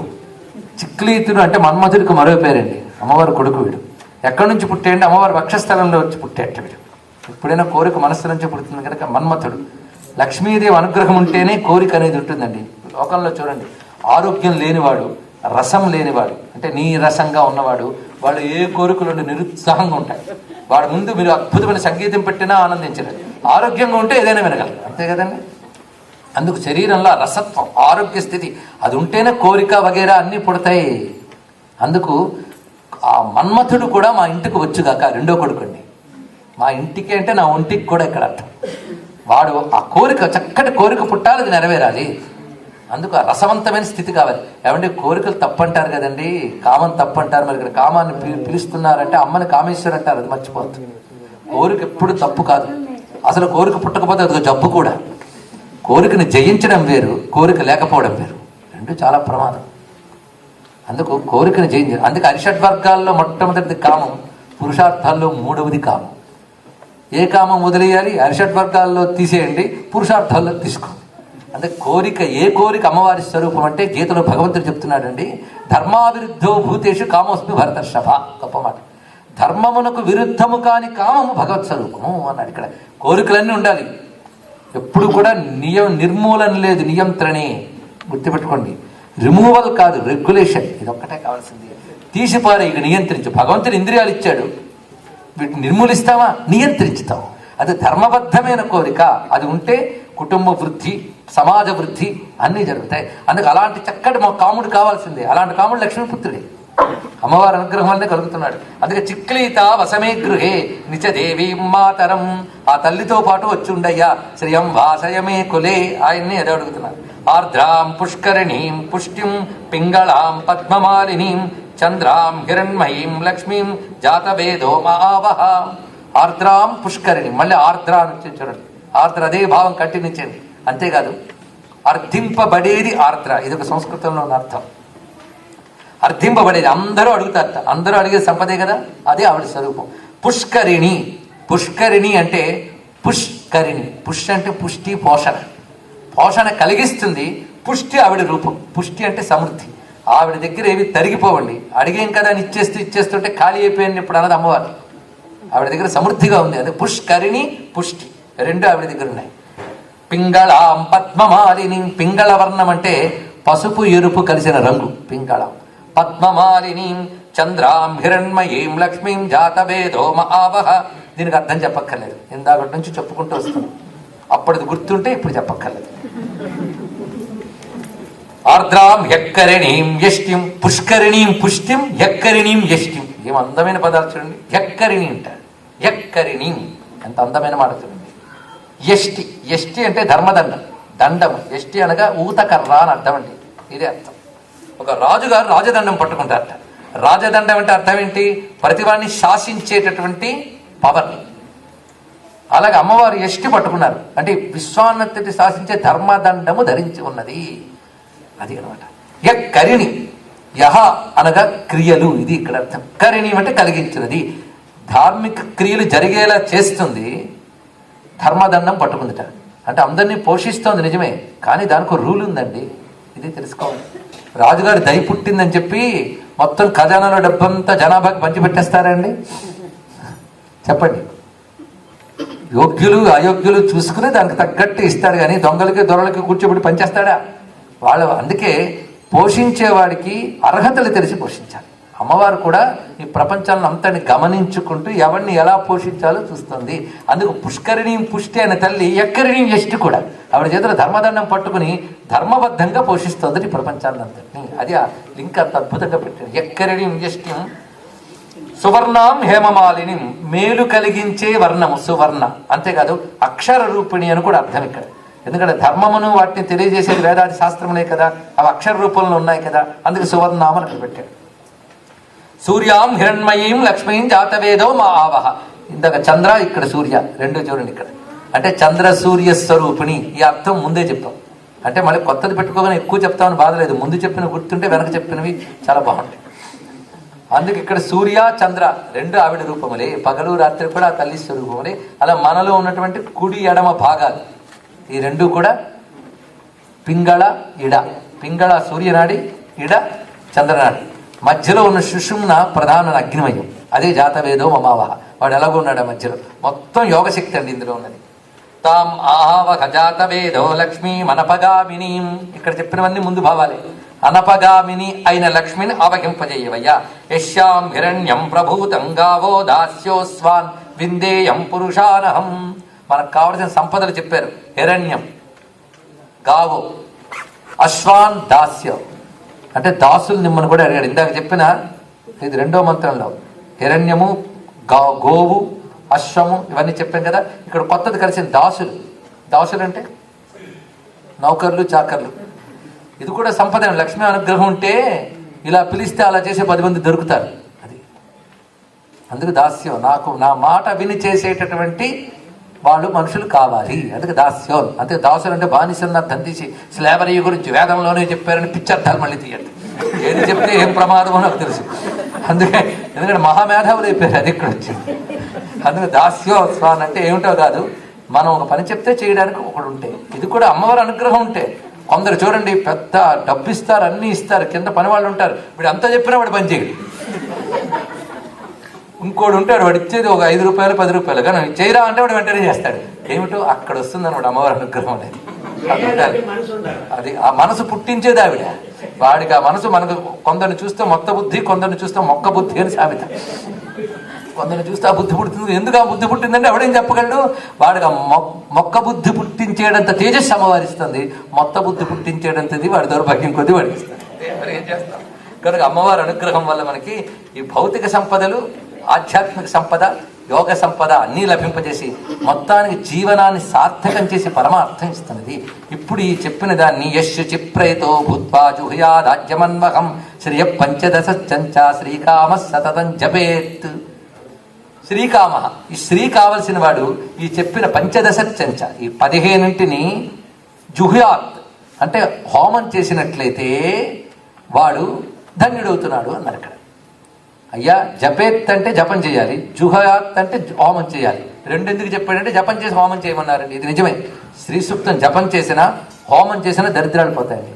పద్మాలతో హోమం చేయడం ఉన్నది, బిల్వాలతో హోమం చేస్తారు. బిల్వ కాయలతోనూ, బిల్వ పళ్ళతోనూ, అదేవిధంగా బిల్వ దళాలతోనూ శ్రీ సూక్త హోమం చేసినట్లయితే అలాంటి దారిద్ర్యమైన తొలగిపోతుంది. రోజు శ్రీ సూక్తారాధన చేసినటువంటి వాడికి అసలు దరిద్రం అనేది ఉండదు. ఇందులో చెప్పిన సుగుణాలన్నీ ఒంట్లో సంప్రాప్తిస్తాయి. అవునా అండి అంటే చేసి చూడండి. ఎందుకు సంప్రాప్తిస్తాయో నేను చెప్పలేను, కానీ ఎలా సంప్రదిస్తాయో చెప్పగలను. మీరు చేస్తే వస్తాయి అంతే. దీనికి శక్తి ఉన్నది. ఎంతోమంది దాని యొక్క ఫలితాన్ని పొందుతున్నారు. మొత్తం 15 చెప్పి 16వది పరిస్థితిగా ఇది చూపించాడు. ఇది యశ్వచి ప్రైతో భూత్వ, అది 16. పైగా హోమ విధానం అది. జపం చేయమన్నాడు. మరి జపం అంటే మానసికంగా చేసుకోవచ్చు, బాహ్యంగా చేసుకోవచ్చు, స్తోత్రంగా చేసుకోవచ్చు. ఎలాగైనా మనం శ్రీ సూక్తాన్ని ఈ విధంగా అనుసంధానం చేసుకుని, ఇప్పుడు నేను శ్రీ సూక్తం మహిమ చెప్పడమే కాదు, శ్రీ సూక్తం ఆధారంగా అమ్మవారంటే ఏమిటి, ఆవిడ వల్ల రావాల్సిన శ్రీ ఏమిటో మనం చెప్పుకున్నాం. నాకు చెప్పిన 2 గంటలు లోపలే నేను ముగించేశాను. మొత్తం మీద శ్రీ సూక్తం అంటే ఏమిటో అందరికి అర్థమైంది కదా స్పష్టంగా. ఇది నేను దీంట్లో ఎక్కడ ఏం తగ్గించలేదండి. ప్రతిదీ కూడాను మన 3 రకాల అర్థాలు చెప్పుకుంటూ మీరు తాత్విక స్థాయిలో తీసుకోవచ్చు, భౌతిక స్థాయిలో తీసుకోవచ్చు, ఉపాసనా స్థాయిలో తీసుకోవచ్చు. 3ంటికి తగ్గట్టుగా మనం శ్రీ సూక్తం యొక్క స్వరూపాన్ని ఆవిష్కరించుకున్నాం. అయితే ఇదే శ్రీ సూక్తం గురించి 2 గంటలు చొప్పున చెప్పే అవకాశం ఒకసారి 3 రోజులు పడి చెప్పడం జరిగింది. అంటే అంత ఉందని నేను ఎందుకు చెప్తున్నా అంటే అనేక రకాల ప్రయోగాలు, ఆ చుట్టూ ఏనుగులుండడంలో మర్మం ఏమిటి అవన్నీ ఉన్నాయి. బహుశా మన లక్ష్మీ వైభవం ఎల్లుండి కనకధార స్తోత్రంలో ఆవిడ వస్తారు, మళ్ళీ చూద్దాం. కానీ ప్రస్తుతానికి అవి విస్తారం. కానీ ఇప్పుడే మనం క్లుప్తంగానైనా అసలైన విషయం అంతా చెప్పుకున్నాం. ఎక్కడ ఇది విడిచిపెట్టలేదు, మనం గ్లాని పడనక్కర్లేదు. అంటే 3 రోజుల విషయం కూడా తెలుసుకోవాలని మీకు కుతూహలం కలిగితే, ఇంకా దీనికి సంబంధించి మంత్రశాస్త్రాలు ఏం చెప్పి ఇవన్నీ కూడా శ్రీసూక్త పరమార్థము అని MP3లో సుమారు నాకు తెలిసి 5 గంటల దాకా ఉన్నట్టుంది. అది కూడా ఇప్పుడు తీసుకురావడం జరిగింది. ఇలాగా కొన్ని రోజులు చెప్పిన విషయాన్ని కూడా MP3లో తీసుకొస్తే అవన్నీ మీకు అందుబాటులో తీసుకురావడానికి గాను మా రవి గారు అన్ని ఏర్పాట్లు చేశారు. వాటిని కూడా మీరు ఇక్కడ పొందవచ్చు. ఈ రోజు చెప్పిన శ్రీ సూక్తాన్ని మననం చేసుకుంటూ నా చాలు. ప్రతి మంత్రానుకున్న అనేక అర్థాలు మనం చెప్పుకుంటూ నాకు కేటాయించిన సమయాన్ని నేను అమ్మవారి కైంకర్యానికి వినియోగించుకుంటూ ఎక్కడ లోటు రాకూడదనే భావంతో కేవలం అమ్మవారిని ధ్యానిస్తూ చెప్పుకున్నాను. సర్వం శ్రీ జగదంబా చరణారవిందార్పణమస్తు. అయితే వింటే కూడా కొన్ని ఫలితాలు ఉన్నాయండి. మీరు విన్ని చేస్తే ఒక ఫలితం, కానీ వింటే కొన్ని ఫలితాలు ఉంటాయి, సామాన్యం కాదు. అలా మన వాళ్ళు వైదిక రహస్యాన్ని, యజ్ఞాలు, ఉపాసనలు చాలా ఉన్నాయి. కొన్నిటి కథల రూపంలో పెట్టారు. ఆ కథలు వినేటప్పుడు ఆ సంఘటనలు, అందులో పాత్రలు అవి వింటూ ఉంటేట మనకు తెలియకుండానే మనలో కొన్ని పరిణామాలు కలిగించి మన మంచి జరుగుతాయి. అందుకే కొన్ని కథలు పారాయణ చేస్తారు. సుందరకాండ పారాయణ ఎందుకు చేస్తామండి? కథే కదా. కానీ పారాయణ చేస్తే ఫలితం కనబడుతుంది. రామాయణ పారాయణ ఫలితం కనబడుతుంది. అలా కొన్ని కథలు వింటే ఫలితాలు, కొన్ని పారాయణ చేస్తే ఫలితాలు చెప్తున్నారు. అలాగే వింటే చాలు మనకున్నటువంటి అనేక రకాల దోషాలను పోగొట్టే ఒక కథ మహాభారతంలో ఉన్నది. ఆ కథలో ఒక యజ్ఞ రహస్యం దాగి ఉన్నది. అందువల్ల ఆ కథకు ఆ రహస్యం వచ్చింది. అలాంటి ఒక కథని వింటే బాగుపడతావరా నాయన అని ధర్మరాజుకు చెప్పాడు మహానుభావుడు బృహదర్శుడు. అది విని ధర్మరాజు బాగుపడ్డాడు. అలాంటి కథ ప్రస్తుత కలికాలంలో బాగా వినవలసిన కథట. అలాంటి దివ్యమైన కథ ఒకటి మహాభారతంలో ఉంది. అది రేపటి రోజున మనం చెప్పుకుంటున్నాం. దాని మహత్తు, దాని మహిమ వింటే వచ్చే ఫలితం అంతా రేపే గ్రహిద్దాం. రేపు మనం 7 గంటలకు ప్రారంభించుకునేటట్టుంటే అది విస్తారమైన కథ. అది కూడా ఒక్క కథే, కానీ అందులో రహస్యాలు గ్రహించే మంచి శ్రోతలు దొరికారు. నా అదృష్టం అది, ఆలోచన పరులు. అందుకే చెప్పాలని తప్ప నాకు కుతూహలం ఉన్నది. శ్రమ వినేవాడుకుంటే చెప్పేవాడికి ఎక్కువ. మీకేం తెలుసండి మా శ్రమ అని మీరంటే నాకు తెలియదు, ఎవరి శ్రమ వాడికి తెలుసు. అయినా సరే రేపటి రోజున ఆ దివ్యమైన చరిత్ర మనం తెలుసుకుందాం. సర్వం శ్రీ జగదంబా చరణారవిందార్పణమస్తు. స్వస్తి. ఈ 3 విషయములు ఎంచుకున్న వాళ్ళకి నేను ధన్యవాదాలు చెప్తున్నాను. ఎందుకంటే శ్రీ సూక్తిని వాళ్ళ విన్నదాని ప్రభావం అంతా ఇంత కాదు. ఒక కథ మనకి మరొక ప్రయోజనం. 3వ రోజు ఈ శ్రీ సూక్తం అంతా మరొక కథ రూపంలో వచ్చి రుక్మిణీ కళ్యాణ రూపంలో వస్తుంది. ఆ కథా ఫలితం కూడా చాలా మందికి తెలుసు. ఈ 3ంటితో ఇక్కడ యజ్ఞం పూర్తి, మరొక చోట మీకు దగ్గరలో మరొక చోట ఉన్నది. ఆ విషయాలను నిర్వాహకులు ఇస్తారు. మొత్తం ఈ సమీపంలో ఉన్న 5 రోజులు మనం సద్వినియోగం చేసుకుందాం. స్వస్తి.